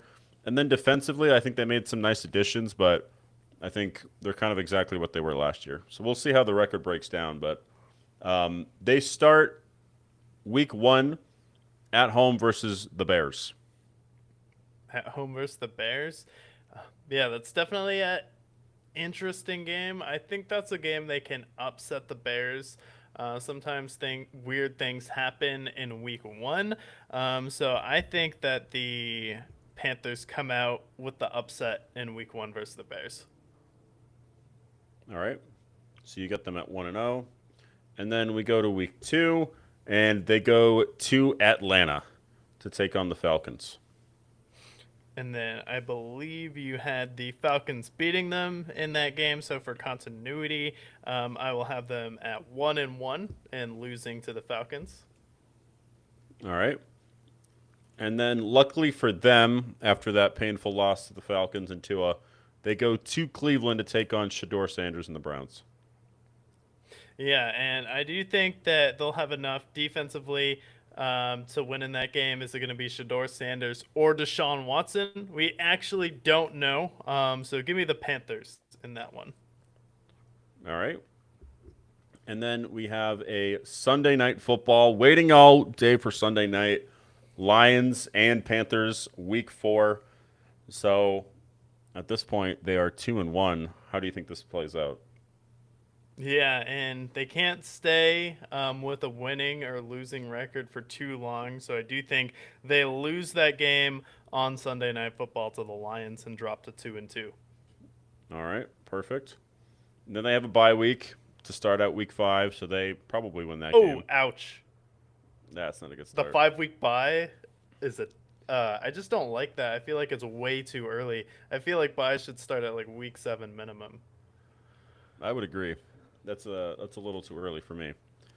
And then week 6, they go to Philly to take on the Eagles.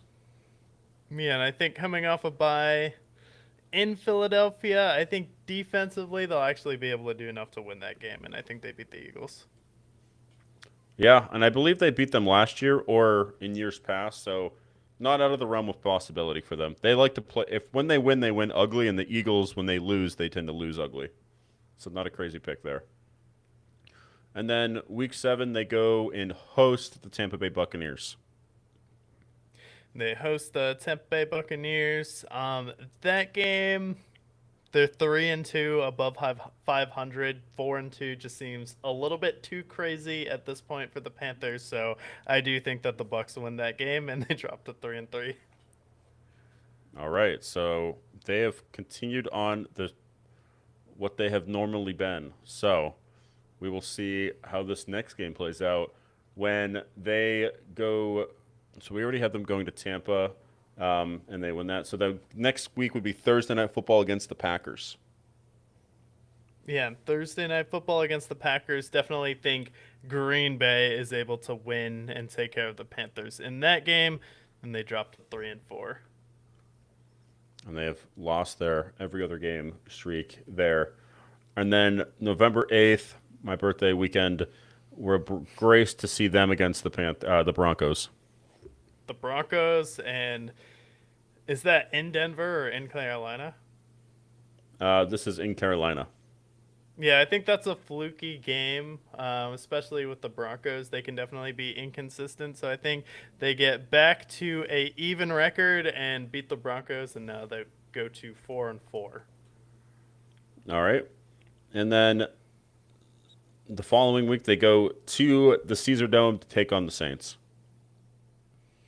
And then they go to New Orleans to face the Saints. I think New Orleans wins that game. I think that'll definitely be at a point where it's going to be a big test. The Saints are probably building momentum at that point, and the Saints are able to take control of the division with that one. And then the Panthers drop to 4-5. All right. And then their next few games get pretty rough. They go to Baltimore to take on the Ravens. Yeah, and I definitely think that's a tough one. I do think they can beat the Ravens in Baltimore, though. We don't know This where is in Lamar Jackson. Carolina. This is in Carolina. Yeah, so I think if it's in Carolina, we don't necessarily know where Lamar's going to be at. The Ravens can be had, and I do think that the Panthers' defense is going to be really good, and it's going to be what wins them a lot of games. So I do think they win that game at home versus Baltimore and go to 5-5. All right. And then they are on Monday Night Football against the Bucks. Monday Night Football against the Bucks, and I had them losing to the Bucks, but I will have them beating the Bucks this time around. I think they'll split with Tampa Bay, and then they move to 6-5, and finally get above 500 after being 3-2. All right. And then from Tampa, they now go to Minnesota for one of the 4 o'clock slates in week 13. And too good to be true because I do think that they fall to Minnesota and go back to 6-6. And, it's going to be cold in Minnesota. That dome, we don't know if it's going to be warm or not. Yeah, So, we don't know. another gamble there. And then they host the Saints in week 14. They host the Saints in Week 14. I actually think that the Saints are going to sweep the Panthers this year, and that'll be the difference in the division. So I will have the Saints winning that game. And then they have a hilarious record of 6-7. Everybody laughed and thought it was hilarious. And then week 15, they host the Bengals. Typically this time of year, Bengals get pretty hot. Yeah, is Joe Burrow going to be there? We don't know. And, the Bengals can have some tough games, but I do think that the Bengals still should win that one. And then the Panthers drop to 6-8. All right. And then they stretch it out at the end of it. Flex game week 16 at Pittsburgh. Yeah, that's definitely a game I think that the Panthers end up winning. Wouldn't it be crazy if it came full circle where Aaron Rodgers announces he's retiring this year and then pretty much Cam Newton retired on a Steelers-Panthers game, and then we could also have Aaron Rodgers play his last game versus the Panthers. Poetic. So now they're 7-8, and then they go in week 17. They host the Seahawks. They host the Seahawks. Yeah, I think Seattle should still beat them in that game. All right, so they lose to the Hawks. They are now 7-9, but so were the Falcons, and they were still in contention there. They faced the Falcons in week 18, which I believe I had the Panthers winning that. Yeah, you had the Panthers winning that, and then that would put the Panthers at a division leader so far. We've only done the Falcons, but that would put them at 8-9, potentially a playoff berth. We'll see what the Bucks and what the Saints do, but 8-9 I feel like is fair, especially with how hard the schedule is. I do think that their defense is good, but teams are going to figure out Bryce Young. Yeah, I would agree. I think this team starts to fall apart at the end, which you kind of predicted that. You had 3 straight losses at one point. Some of the wins, we'll see how they play out, but I think 8-9 is fair. 7-10, 8-9. I don't see them above 500. But I don't see them criminally below. I don't think we see a 2-15 Panthers team like we've seen in years past. So it's like, and is their gimme game the Broncos? So we have like 2 AFC West teams. Like for the Falcons, it was the Chiefs. That was their random game because they play the North, and now theirs is the Broncos, who are the best team in the AFC last year. Like, This is not an easy Yeah. schedule for the South. They're playing And, two of the best divisions in football. yeah. And they faced the Broncos. Like that's a tough team. Really, anybody in the West outside of the Raiders is going to be a tough call. But Panthers 8-9 again, which is what they've been the last like 3 years. So not surprising there.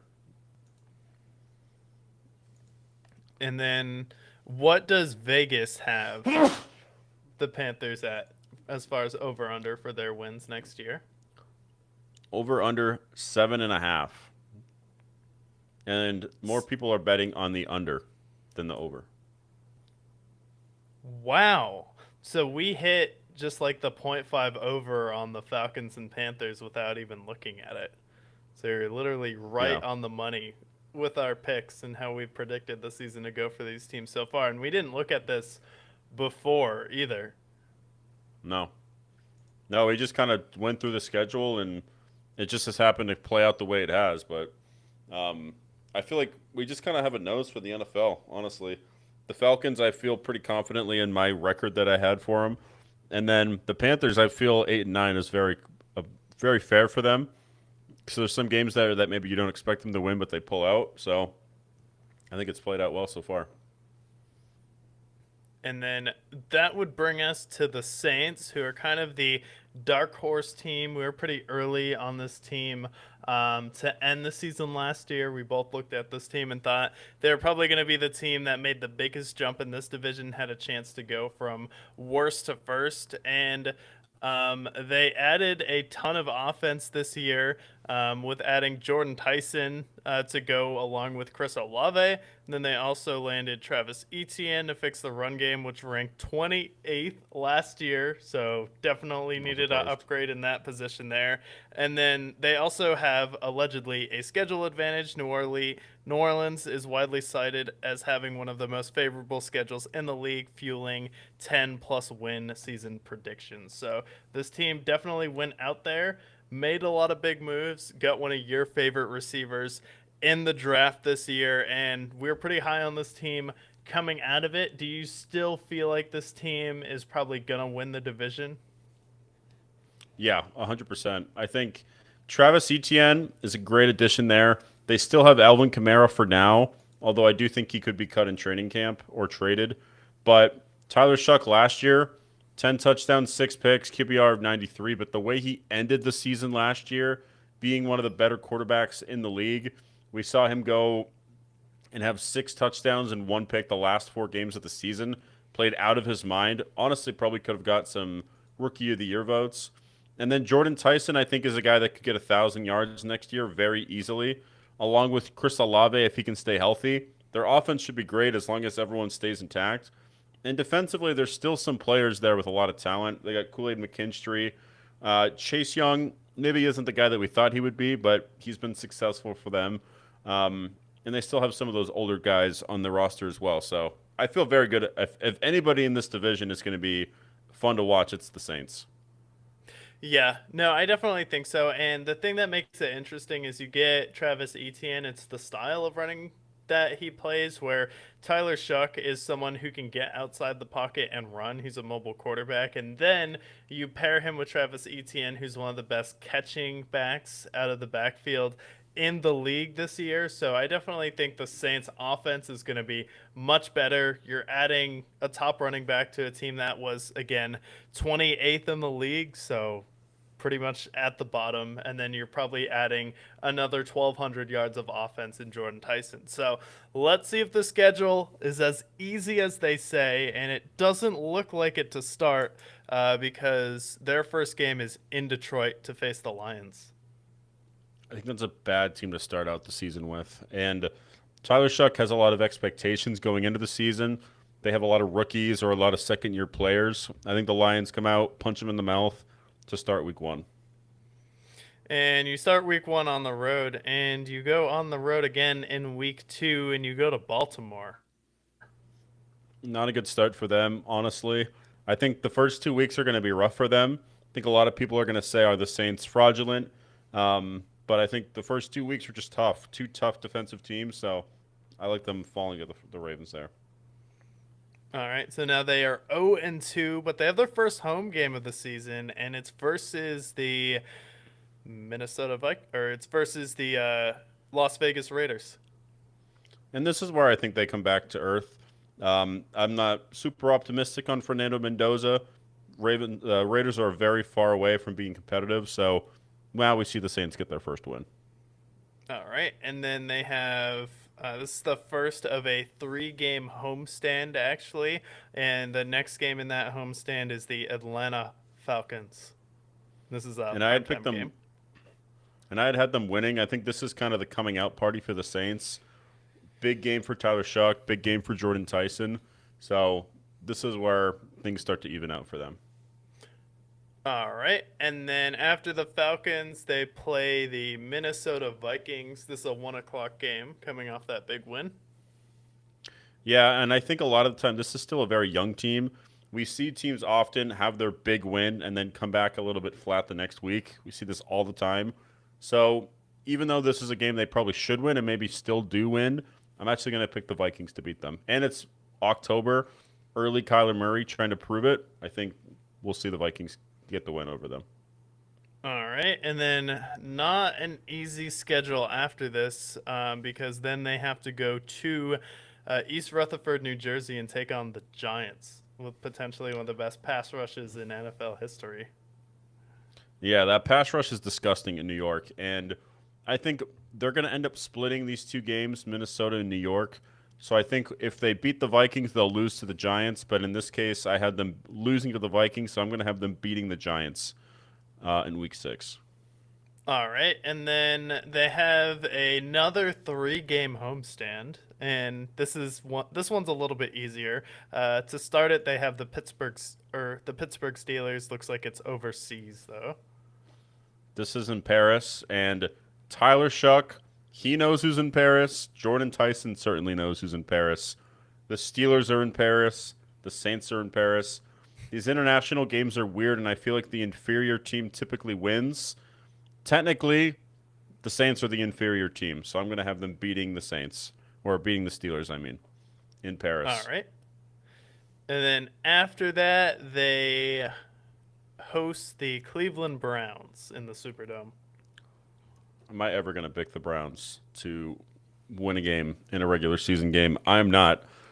Not confident there. We don't know where Deshaun Rapist is at the time. We don't know where Shador Sanders is, so I will take them beating the Browns.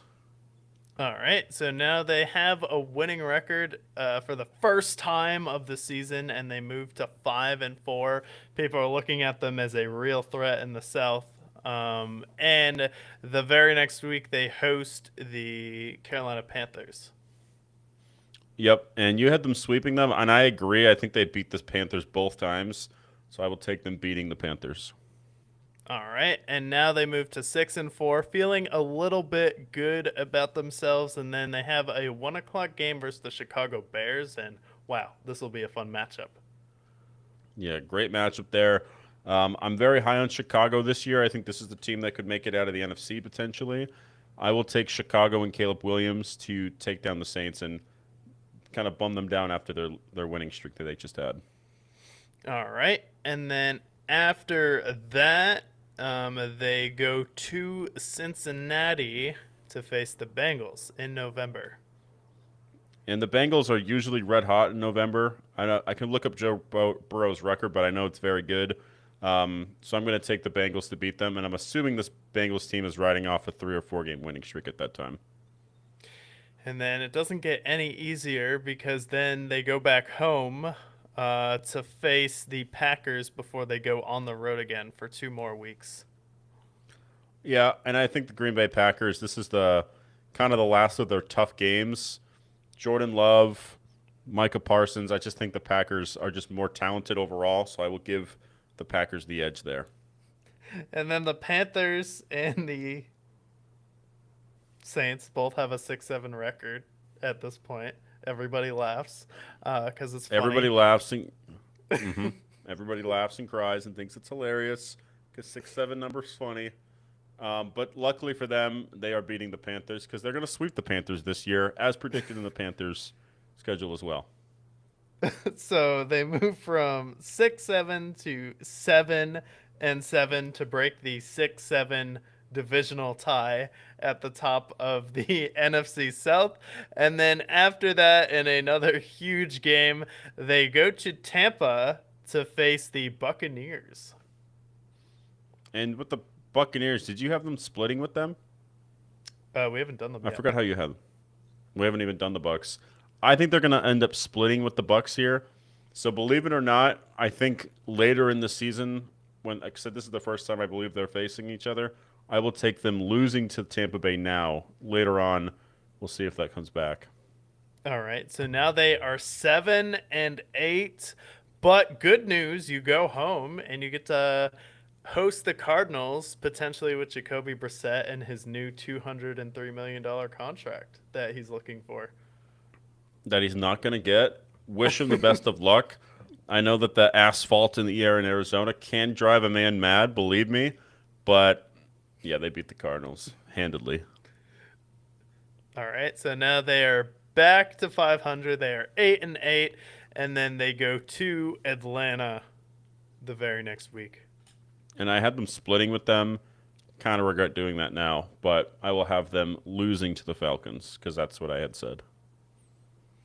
All right. So now they are 8-9, and then that would set them up in a matchup to end the season with the Tampa Bay Buccaneers potentially for the division. And they beat the Bucks because they lose last game against the Bucks. They split with the Bucks in my series. They beat the Bucks, and now I believe they should be 9-8. Yep. So now they are 9-8, which is the best record so far in this division. And this is a division that had a winner with a losing record with the Panthers at 8-9 last year. So now that would just leave the Tampa Bay Buccaneers after the Saints to see who the best team is. But we've gotten one win better each time we've been picking these teams. We started with the Falcons; they were 7-10, with the Panthers 8-9, and then the Saints, who are 9-8. The big difference is me just having the Saints sweeping the Panthers, which I do think will probably be the biggest difference in this division because I do think a healthy Baker Mayfield will be a problem. Atlanta is always a tough play, especially when you have Bijan Robinson there too. And this is still a young team, so it's not like they have an easy schedule either. Like some games people think are easy, like you have to play the Giants. The Steelers are always a tough matchup, and then it's like Chicago, Green Bay, Minnesota, Detroit. Those are all gonna be tough games for you. So it's like there's not that many easy games on the schedule, and I just think the Saints are actually just the beneficiary of having the easier schedule because their gimme game from the AFC West this year is the Raiders, where the Falcons have to play the Chiefs and the Panthers have to play the Broncos. Yeah, and the Bucks will have to face the Chargers too. Raiders are kind of the easiest one there. I think that that stretch of Chicago, Cincinnati, Green Bay, I think they can win one of those games, but I don't think they win any of the other ones. That could be an interesting stretch. That's going to prove to me if the Saints are legitimate. I think 9-8, 10-7 was kind of my prediction for them. But that division, maybe they end up sweeping Atlanta. But I think Tampa, they'll split with them. And Week 18 is what's going to decide that division as well. But there's a lot of tough games in there still. New York is not an easy win by any means. Vegas, we don't know how good Vegas will be. I don't believe they'll be good, but if Fernando Mendoza is amazing, that'll obviously help them there. But overall, I like how I picked there. Ironically, we were pretty much within half a point of all of what Vegas had predicted. So we had, 7 wins for the Falcons. It was 6.5. For the Panthers, it was 7.5. You picked 8. For the Saints, it's setting at 7.5. So, if you're a gambling man, if you want to pick over 7.5, we picked them to be with 9 wins. So, not a bad play if you're a gambling man. Yeah, and that's our biggest deviation from the spread because we just had the Falcons as point 0.5 above before and the Panthers point 0.5 above, and then we have the Saints at point 0.15 above, so definitely the one with the biggest potential there. And then after the Saints, that would lead us with the Tampa Bay Buccaneers, who a lot of people would say just had a tough year and were struggling with injuries. Seems like Baker Mayfield was hurt, Bucky Irving was banged up, and then Abuka started out great. Then he also got injured. Seemed like he wasn't really the same after he came back. Yeah, a lot of what they summarized for the Tampa Bay Buccaneers. A lot of players leaving. Levante David retired. Mike Evans went to San Francisco. Rashad White went to the Commanders. Jamel Dean went to the Steelers. They did sign Alex Anzalone, Kenneth Gainwell, Jake Browning, and then El Quindid Mohammed, Elshawn Robinson as well. In the draft, they signed Ruben Bain, who looks to be one of the better edge rushers in the draft. Ted Hurst could be very good for them. So, team that's kind of in transition. Tampa kind of struggled a little bit last year, kind of fell apart. If they can stay healthy, we'll see how they are. Obviously, this division's pretty wide open, but how do you feel about the Bucks overall? Yeah, I love the addition of Christian Roseboom and Alex Anzalone. Hate to see him leave Detroit, but I think pairing those two guys with someone like Ruben Bain, who could be one of the best edge rushers in the draft, I do think they did get a energy infusion on defense, and defensively they'll be better this year. So I do think it just the defense is going to be pretty similar to what it has been. I still believe in their head coach. I think he does a fine job for them each year and keeps them competitive. And I think the problem with them really is just Baker Mayfield taking a lot of big hits because he's a great playmaker, but he does put himself in harm's way, and then just the health of their running back core. But I do think overall they are a better team coming into this season. Yeah, I can agree. Chris Godwin's back. I mean, Ibuka's a year older. And then Bucky Irving's been great for them when he's healthy. So Kenneth Gainwell, I think their offense should be nice. And then their defense, pretty high on Ruben Bain. But I digress. Regular season begins with them hoisting Joe Burrow and the Bengals. Yeah. Why would I pick Cincinnati to win in game one of the NFL season? I mean, the Bengals are the same team that lost to the New England Patriots 16-10, and that was the difference between them making the playoffs and missing it. So I think Tampa comes out and win. They're typically a September Warrior type of team. Yeah, I would agree. And then week 2, they face Cleveland. Yeah, and I think, again, being that September Warrior type of team, they go out there and beat the Cleveland Browns. And then week 3, Kyler comes to town. Minnesota Vikings come to Tampa to take on, obviously, the Buccaneers. Yeah, and I think this is again when the Bucks tend to trick people is when they get hot in September because they've kind of done that every single year. I think the Vikings sometimes take some time to put it together, so I'm actually going to have them beating Minnesota. And they did start 3-0 last year as well. Let's not forget. So, not out of the realm of possibility for them. And then week 4, they also host the Green Bay Packers. They host the Green Bay Packers. I think that's where reality starts to kid in. We get a big game from Jordan Love, Tucker Kraft, and Matthew Golden, and then they start to come back down to earth. And then Thursday night football, week 5 in Jerry World against the Cowboys. Yeah. One thing I don't bet against is Baker Mayfield playing in Texas, especially growing up there, getting rejected, and going to Oklahoma. Think that's typically a tough matchup for the Dallas Cowboys in the regular season historically, so I will go with the Tampa Bay Buccaneers to beat Dallas. So they are riding high. They are now 4-1. Week 6, they go and host the Steelers. Yeah, they host the Steelers, and I definitely think that's a game they should win as well, and I think they do, and beat Pittsburgh. All right, so they are riding high. Now they go to Carolina to take on the Panthers in week 7. Go to Carolina to take on the Panthers in week 7, and I do have them losing to the Carolina Panthers in their first matchup, I believe. That's how you had it as well, with them splitting. Yeah, I think they split. All right, and then they host Atlanta in Week 8. Yeah, host Atlanta in week 8. And then I think for them, we had them beating Atlanta in week 8. So then they moved to 6-2.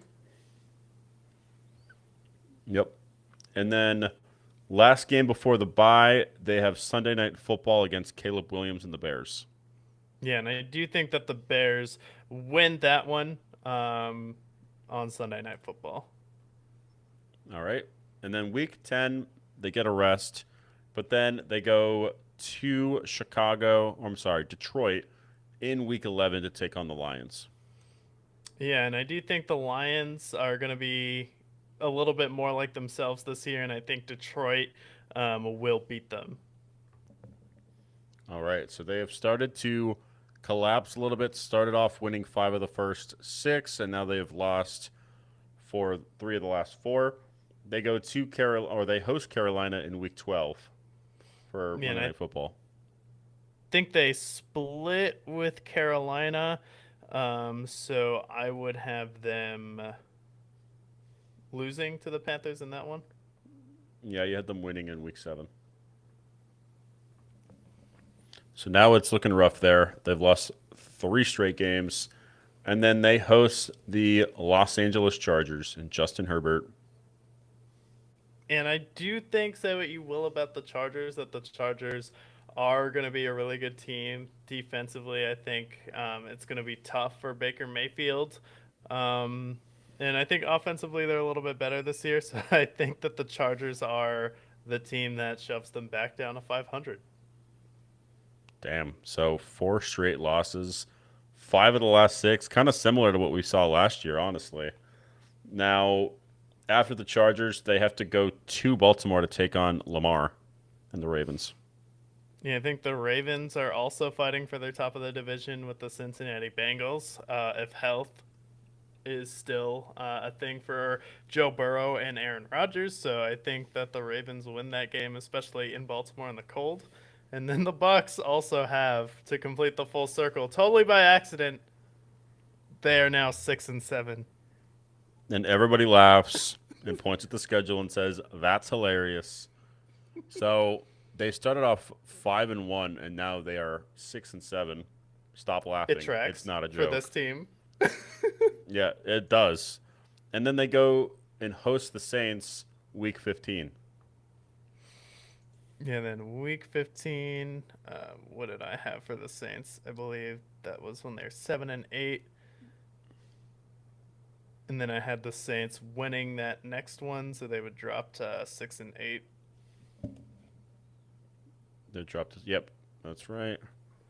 And then flex game, but they go to Atlanta. They go to Atlanta, and then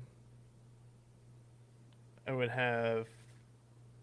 Think you had the Falcons beating them the second time. I believe. First time. Let's see. So this was week 9. So this is 7, 8. Yeah. So this one the Falcons beat them the first time. Now it's week 16. Okay, so the Bucks win this game and move to 7-8. Yep. And then they face the Rams the next week. Yeah, I think the Rams definitely win that one. All right. And then they end the season facing the Saints in a flex game. In a flex game, and then I believe I had the Saints winning the last one. Mm-hmm. Or I had them splitting, which would still put them at 8-9 either way. Oh my God. It's inevitable. So I believe. Yeah, I think I had them beating the Saints the first time in the previous one when I picked the Saints, and then I had the Saints winning the last game of the season. So yeah, that would put them at 8-9. So yeah, 2 8-9 teams, a 7-10 team, and a 9-8 team with the New Orleans Saints. And honestly, for like the flow of the year with the Tampa Bay Buccaneers, I think that's a pretty fair way to pick their schedule.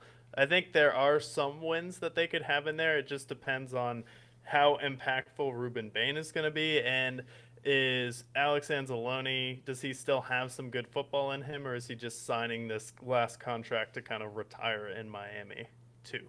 It's like, Yeah. which Alex Anzalone are we getting? Because he wasn't as dynamic, you could argue, last year with Detroit as he had been the previous two. He's older too. He's in his 30s now, so those guys tend to regress pretty quickly. I think for Tampa, if this is the schedule that ends up happening, where they start hot again and then fizzle out, then Todd Bowles is probably fired. Baker could be on the go. That's when they start to fully rebuild. Right now, Vegas has their over under. You said they were 8-9. Bucks are eight Yep. and a half currently. So within Okay, half a so this point is of the first every team we team picked except for the under. Saints. Yeah. So kind of nailed it. I think we have the Saints as the 9-8 team, so they're the ones that win the division in Week 18, just like what we've seen the last several years. So biblically accurate NFC South, as far as I'm concerned. Yeah, and a lot of people think the Saints are going to come out and have a great year, and I definitely think they'll be great and dynamic. But again, these teams have a really tough schedule. Their random poll was against the AFC West, and it seemed like they did it by strength for each of these teams, for the teams that they do play. And then the Saints get to play the Cardinals as well and the Raiders, which I think is going to be the difference in this season. Yeah, and I think it's going to be exciting to see Week 18 against Bucks and Saints for that division. Saints are the most exciting, and this is the team that I definitely think, if everything clicks for them, 10-7 is very attainable. But the Bucks, especially in a year that's in transition, you lose Mike Evans and Levante David. That's a big loss. And then, if there's a team that I think could just completely collapse, it could be them, especially with Chris Godwin being not very healthy of late. Mbuka was banged up last year, so was Baker. So this is a team that I think we could see kind of fall off the rails potentially if injuries pile up like they have and they start off hot and fizzle out again. Yeah, but kind of picking history to repeat itself there. So, again, that would lead us with the Falcons at 7-10, the Bucks at 8-9, the Panthers at 8-9, and then the Saints finishing and winning the division at 9-8. Like, I don't think a team's going to come out of this division winning like 12 games next year. It just seems No. far fetched, especially like the Steelers made a lot of improvements this year.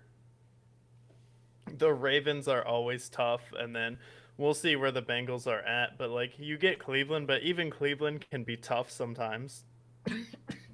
They have a tough defense. I mean, we don't know what we'll see from Deshaun Watson either or Shador Sanders. They still end up winning 5 games every year. So there's always a team that they maybe didn't expect to lose to. Usually it's like a Packers team or someone in their division. But I think the Browns, they can still steal some wins. So it's definitely not an easy schedule for any of these teams.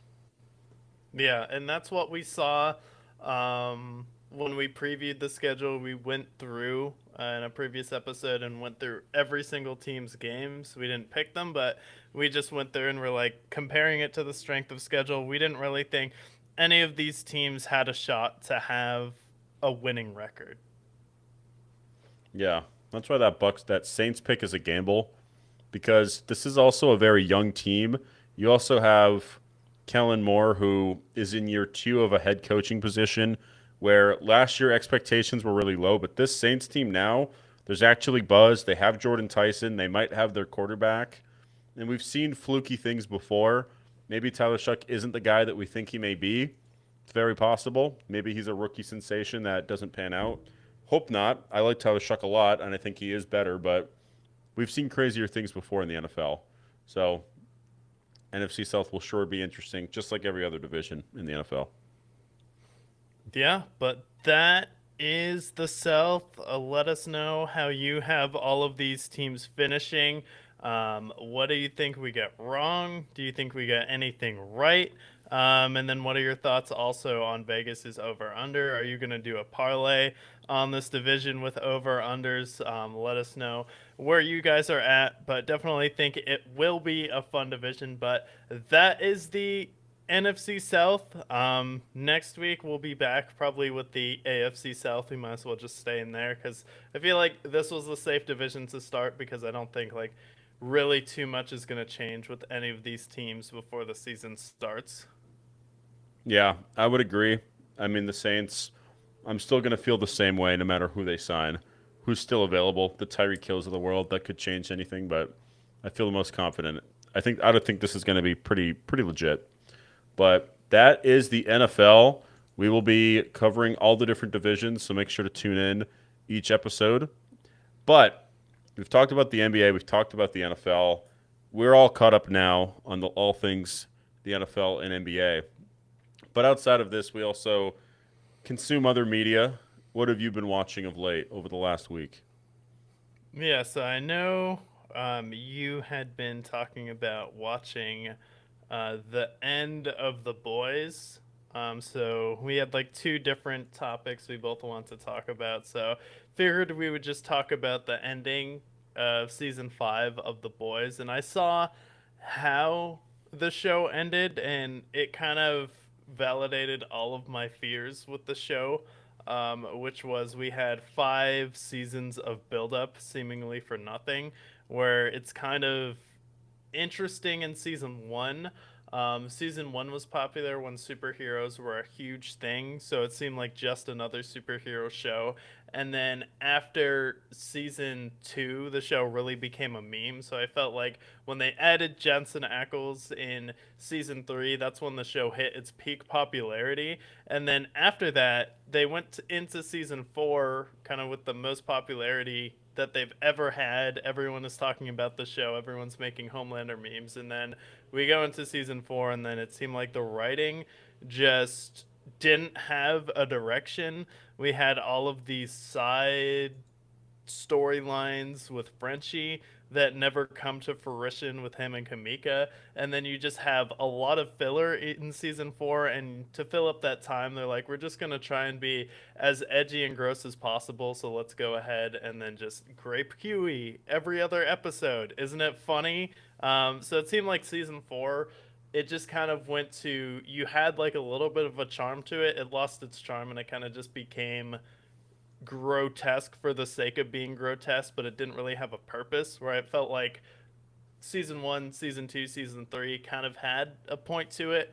And then season five, it's just the last 2 episodes of the season are the lowest rated episodes of The Boys. And the fact that you're building up this doomsday, scorched earth, you could have made this huge epic ending, and then it's, oh, this little fight in the White House, and that's it. Like, no, I want to see like a scorched earth ending with Homelander winning or Butcher seemingly having to have some major consequences to humanity to beat Homelander, and then Homelander's shown as really powerful throughout the whole show, and then it looked like in season 5 he kind of just went out on a whimper. No, we're not doing this scorched earth showdown. It's just kind of him going out quietly. And a lot of people pointed out this key plot hole. They're like, well, if Homelander was supposed to be like this womanizer who like assaulted Busher's wife, and forced himself on her, why does he kind of become like an incel in the last 2 seasons? Yeah, I think the ending was terrible, honestly. Like, we kind of nailed it as far as the progression. 1 through 3, the season's great, and it was poised to be a show that could go down as an all-time great show, especially in the superhero genre. And then season 4 came around, and all of these characters become less and less likable. Huey, Starlight. I don't know what happened to Starlight from season 1 to season 4 and beyond. Then the Frenchie Kamiko dynamic was never good. That was always a low point in the show. But the main thing that got people into the show was Butcher and Homelander. Those are the guys that you tuned in for. I personally wanted to see Homelander scorch the earth. I know I'm not alone in that regard. Or Butcher putting an end the right way. And the way that Homelander goes out, essentially Kamiko has this you don't care if I spoil it, I'm assuming, because you're not going to watch it, I don't think. And everyone else has Yeah, had I've two seen the weeks to ending watch it. already. Yeah. So Frenchie dies the episode before, and so while Homelander and Butcher are fighting, Kimiko has Frenchie to call out to say, "You're strong enough to do this power thing that's going to zap Homelander of his powers." And then he does. She does it. He loses his powers, and he dies the most pathetic way. I don't know if I can compare it to Stranger Things because Stranger Things failed long before the boys did, but it's very similar in the sense that you're building up this fight for 5 seasons. You've been waiting a decade to see it in Stranger Things case. In this show, at least 8 years in the making. And then when it finally happens, it's such a whimper. The fight lasts 10 minutes. Homelander loses his powers. He dies the most pathetic way possible. And then, after the fact, when he does die, Butcher ends up getting killed by Huey because he's trying to spread the soup virus, and he essentially has an assisted suicide. So, like, the ending that we wanted, which was Scorch the Earth, having the bad guys win, things that historically in pop culture I think age well. Thanos with the snap, Revenge of the Sith with Palpatine and the Empire winning. These are things that I think people like to see. It's the bad guys winning from time to time, and this was the perfect show for that to happen.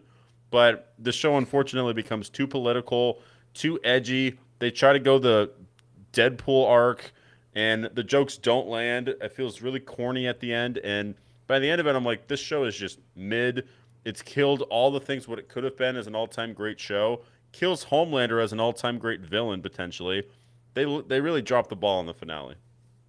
Yeah, and the tough thing with being a show that's like a parody is you eventually become a parody of yourself, especially like when you start engaging in social commentary. And like for the boys, like I didn't think like the social commentary was the problem. I thought the problem was it just got a little bit much as far as them just trying to go over the top with seeing how gross we could make it in season 4 because it was so popular in season 3, where I thought like the subtle more menacing moments with Homelander were much more important than just them having a gross scene. It was that on top of it, so it's like you had a little bit of the story there, but it seemed like you had a good season 1 world building, and then Stormfront was a good villain in season 2, and then after Soldier Boy in season 3, you just didn't know where to go with it in season 4. Like you have Firecracker, who's supposed to be like kind of a Marjorie Taylor Greene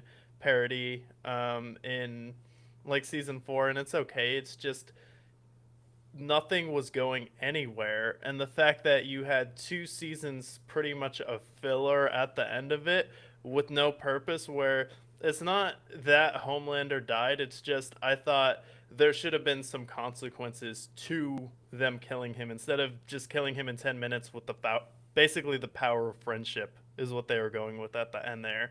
For a show that's so Yeah. focused on the villains winning, it just seemed like there should have been a scorched earth moment where to kill him, Butcher was going to have to kill a lot of other people, and he was willing to do that because he thought killing Homelander would be more important, where hundreds of thousands of people could die, similar to Man of Steel, which is the first Superman with Henry Cavill, where Henry Cavill beats Zod, but at the end of the day, you have Batman versus Superman because of how much destruction it caused. So, like, I feel like even like a DC movie, which is what you're parodying essentially, was able to deal with those themes better in one 2.5 hour movie than the last 2 seasons of the show.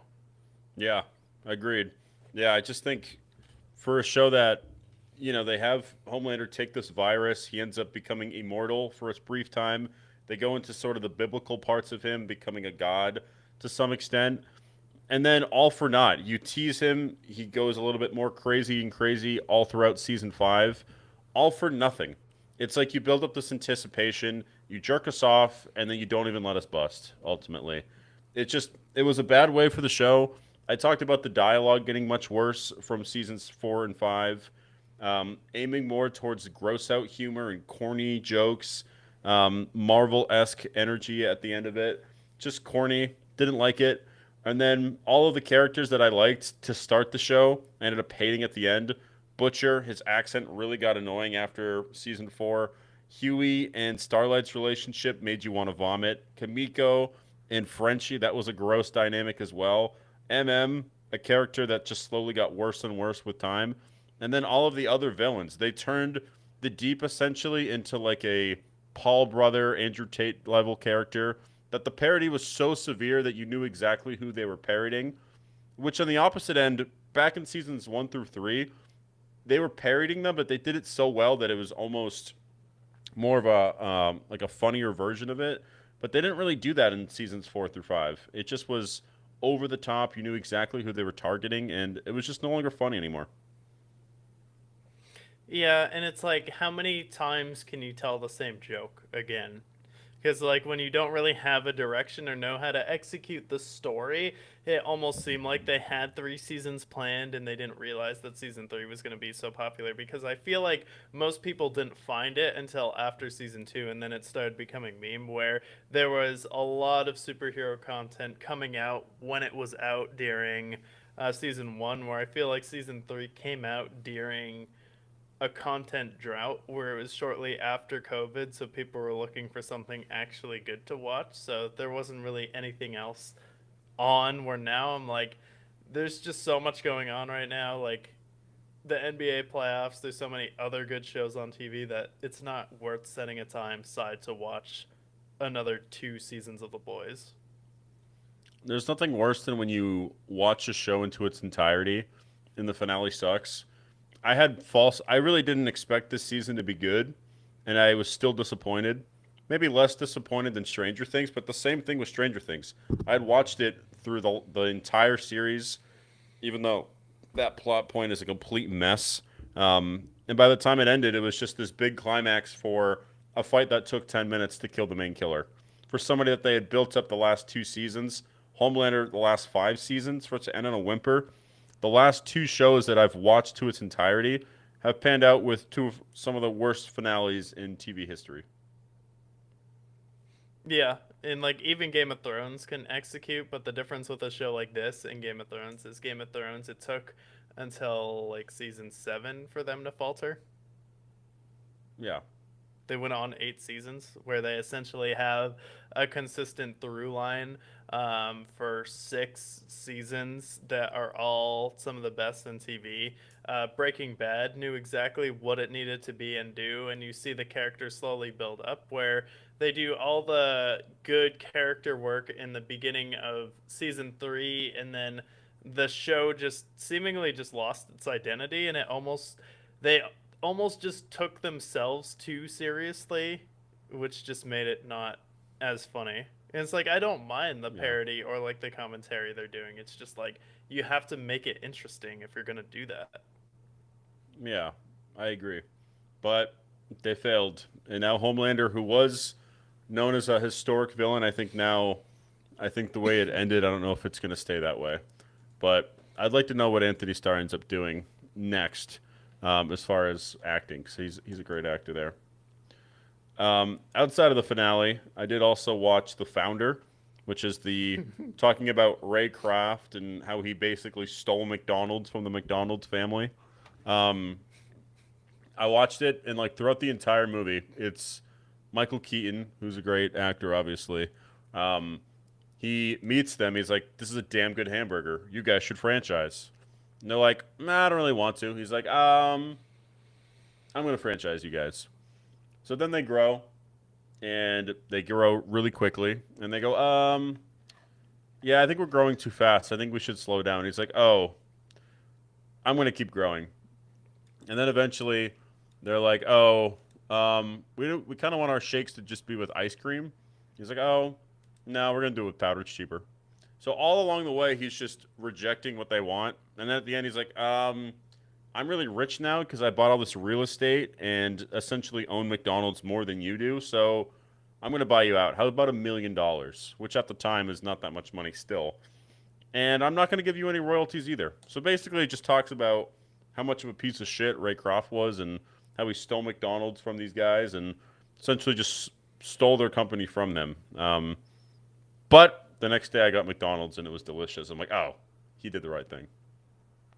It's like he did, but at the same time, you could see what made McDonald's great to start out, where they're just making really good authentic food, and it does really get at the root problem with a lot of these chains where um, middle management and human resources just cost so much for your quality to stay really good if you want to expand like nationwide.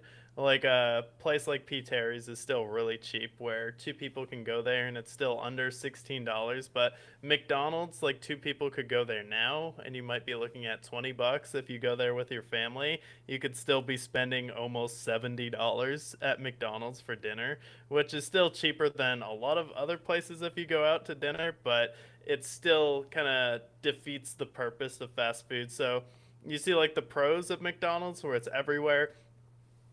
It's convenient, like it's good food, but you also see the cons of him taking like the small like kind of hidden gem in California that was like a local staple and then essentially just being like, okay, powdered ice cream, this is how we're going to make our burgers fast and speed up the process.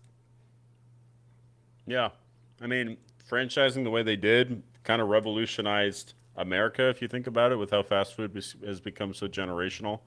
Um, I ended up getting McDonald's the next day, and the quality is still very much there. I was never a big fast food burger guy, but it's kind of changed the last year or so. Um, do you want to know what I ordered? Because it's kind of repulsive, but also What did you delicious. get? So I'm a big double quarter pounder guy historically, but they have a deal on the McDoubles, but you can pay extra for more patties. And so I decided to get what's known as a McQuattro. Um, you get a McDouble, you add two patties. I actually ended up getting two of those, so I got two McQuattros and ate them together, and they were amazing. And I Eight got a Diet Coke to burgers. suck it. It was so good though. It's realistically three quarter pounders if you think about it, but it's like the burger's like this, and it's just all meat. Technically, I mean, it's 500 calories and 40 grams of protein, which is in fast food that's not too bad, but it was so good and so disgusting, but also delicious at the same time. Yeah, like their burgers are definitely still the best. The thing like with the founders, like the ice cream is where it suffered. Like I got a Shamrock Shake, and I got it one time, and I took like a sip of it, and I'm like, ooh, this tastes like batteries. Like Yeah, tasted like artificial. but Shake Shack though, have you had Shake Shack? That place was delicious. I had that this weekend. I had a bad weekend for eating out, but No, I it was I went through delicious. a phase like a couple summers ago where I got like Shake Shack every other weekend. I definitely think Shake Shack shakes are still really good. Honestly, their burgers are still pretty underrated. So I think like Shake Shack is kind of one of those fast food franchises that blend in, but overall I think they're pretty quality. Their chicken nuggets too are pretty underrated. Yeah, they got good chicken, they got good shakes, good fries, good burger, and they're cheaper than Five Guys, which I feel like they're in the same class with. So if we're comparing them to Five Guys, just price wise, I feel like they have to take the chain over them, especially because their shakes are comparable. Maybe they don't have better fries, and maybe their burgers aren't necessarily better. For the value that you get, it Shake Shack clears. Oh, for sure. I definitely think like McDonald's will always be the OG. They definitely I put them in like the same class as like Wendy's and Burger King, and I would much rather go to McDonald's over Wendy's and Burger King. Um, Yeah, I took I took like a couple months break from eating fast food one time in high school, and then I went back to Wendy's and had a Baconator, and I was just like, yeah, this is disgusting. And like compared to McDonald's, like I can have a double cheeseburger, and that's a pretty satisfying burger if you're on a road trip or on the go, or getting just like a large McDonald's fry. And I do think McDonald's breakfast is where they're underrated because you have the yes, McGriddles and then them kind of branching out, and they were one of the first fast food chains before like Wendy's and Burger King to get into breakfast. And I always thought that McCafe was a lot better than what Wendy's or Burger King was trying to do. 100%. And they also, I mean, between the play place, between everything else, like McDonald's is iconic in every way. But their breakfast, between the McGriddles, if you go overseas to Berlin, they have like coffee mugs that they give you in the restaurant with like a chocolate to eat alongside it. So if you go overseas, like the McDonald's is a whole nother experience. That's amazing, believe it or not. That's kind of where my love for it reinvigorated. But they have pretty much everything you want. Their chicken's good. Their burgers are good. Their fries are good. Iconic, dare I say.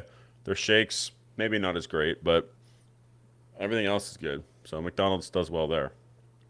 Yeah. The movie though, like when I watched this, I remember watching it like late at night, and then I was in high school when it came out, so I watched it at like 2 in the morning, and when it got over, I had a 24-hour McDonald's in my town, so I just like went there and got like some fries, just because like the movie does its job where it kind of makes you crave McDonald's, especially when they're Yeah. talking about the first part when Nick Offerman, who plays one of the McDonald brothers, is going through showing Michael Keaton how everything is made. You're just seeing like burgers and French fries being made, so definitely can't blame you. Yesterday was also a holiday as well, so it's Memorial Day, so doesn't count. But I do think like the Yeah. movie definitely does its job, and it's a really entertaining biography movie too. Yeah. I would agree. Yeah, I really liked it. Got me McDonald's, so I would check it out if you haven't seen it. Outside of that, what have you been watching?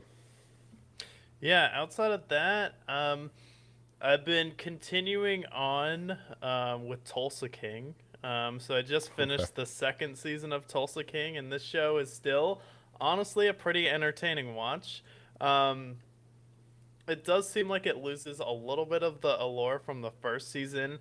And I could see why some people would jump ship in the second season because it does get a little bit cartoonish. But overall, I still like the villains because you have Frank Grillo, who is added to the cast in this season. And he's essentially playing like a mobster out of Kansas City, Missouri. And then you have a couple other people joining into the fold. One other rich guy who's essentially trying to compete with Sylvester Stallone's character, and then Sylvester Stallone has to help him out because he has this Chinese guy that went 50-50 with him, and then he's trying to take over his firm. But I think it does a good job just world building. It's one of those shows where if you're watching it, you're definitely watching it for Sylvester Stallone, but I think there's good enough side characters to carry it through, um, especially with Martin Starr. He's someone who definitely helps carry the show, and then also Frank Grillo. He just feels like okay, at least we have some legitimate actors in this series. But honestly, it just keeps a very good tone where it knows exactly what it is and it doesn't try and take itself too seriously here. So I think they do a good job just like balancing the show. There's like some corny dialogue. There's some scenes where you're like, "Oh, okay, this like isn't realistic," but at the same time they know it's just supposed to be like a fun, entertaining popcorn show, and Sylvester Stallone just does enough to carry you through it. So again, if you're just looking for another show, don't really know what to watch, like I would definitely give this one a chance. Yeah, and they renewed it for season 4, so that's all good to go. They got season 3 out now. But I watched one episode. I enjoyed it. I watch shows very slowly, as you know. Like, it took me, I don't know, 4 years to finish Seinfeld. Took me a long time for pretty much every other show that I watched. Took me like 6 months to finish Freaks and Geeks. That's only 18 episodes, so I take a while to watch shows. But when I watched it, I enjoyed it, and it was like definitely a little goofy. But if you like Sylvester Stallone, it's worth it. Yeah, and it's like a goofy like mob type of movie too. So like I like that interaction with the mob family, especially like it's a different take on the genre. And it's in Tulsa, Oklahoma, and then you have him going back to New York. And I believe they're rumored to be doing a show also in the Tulsa King world in New Orleans as well.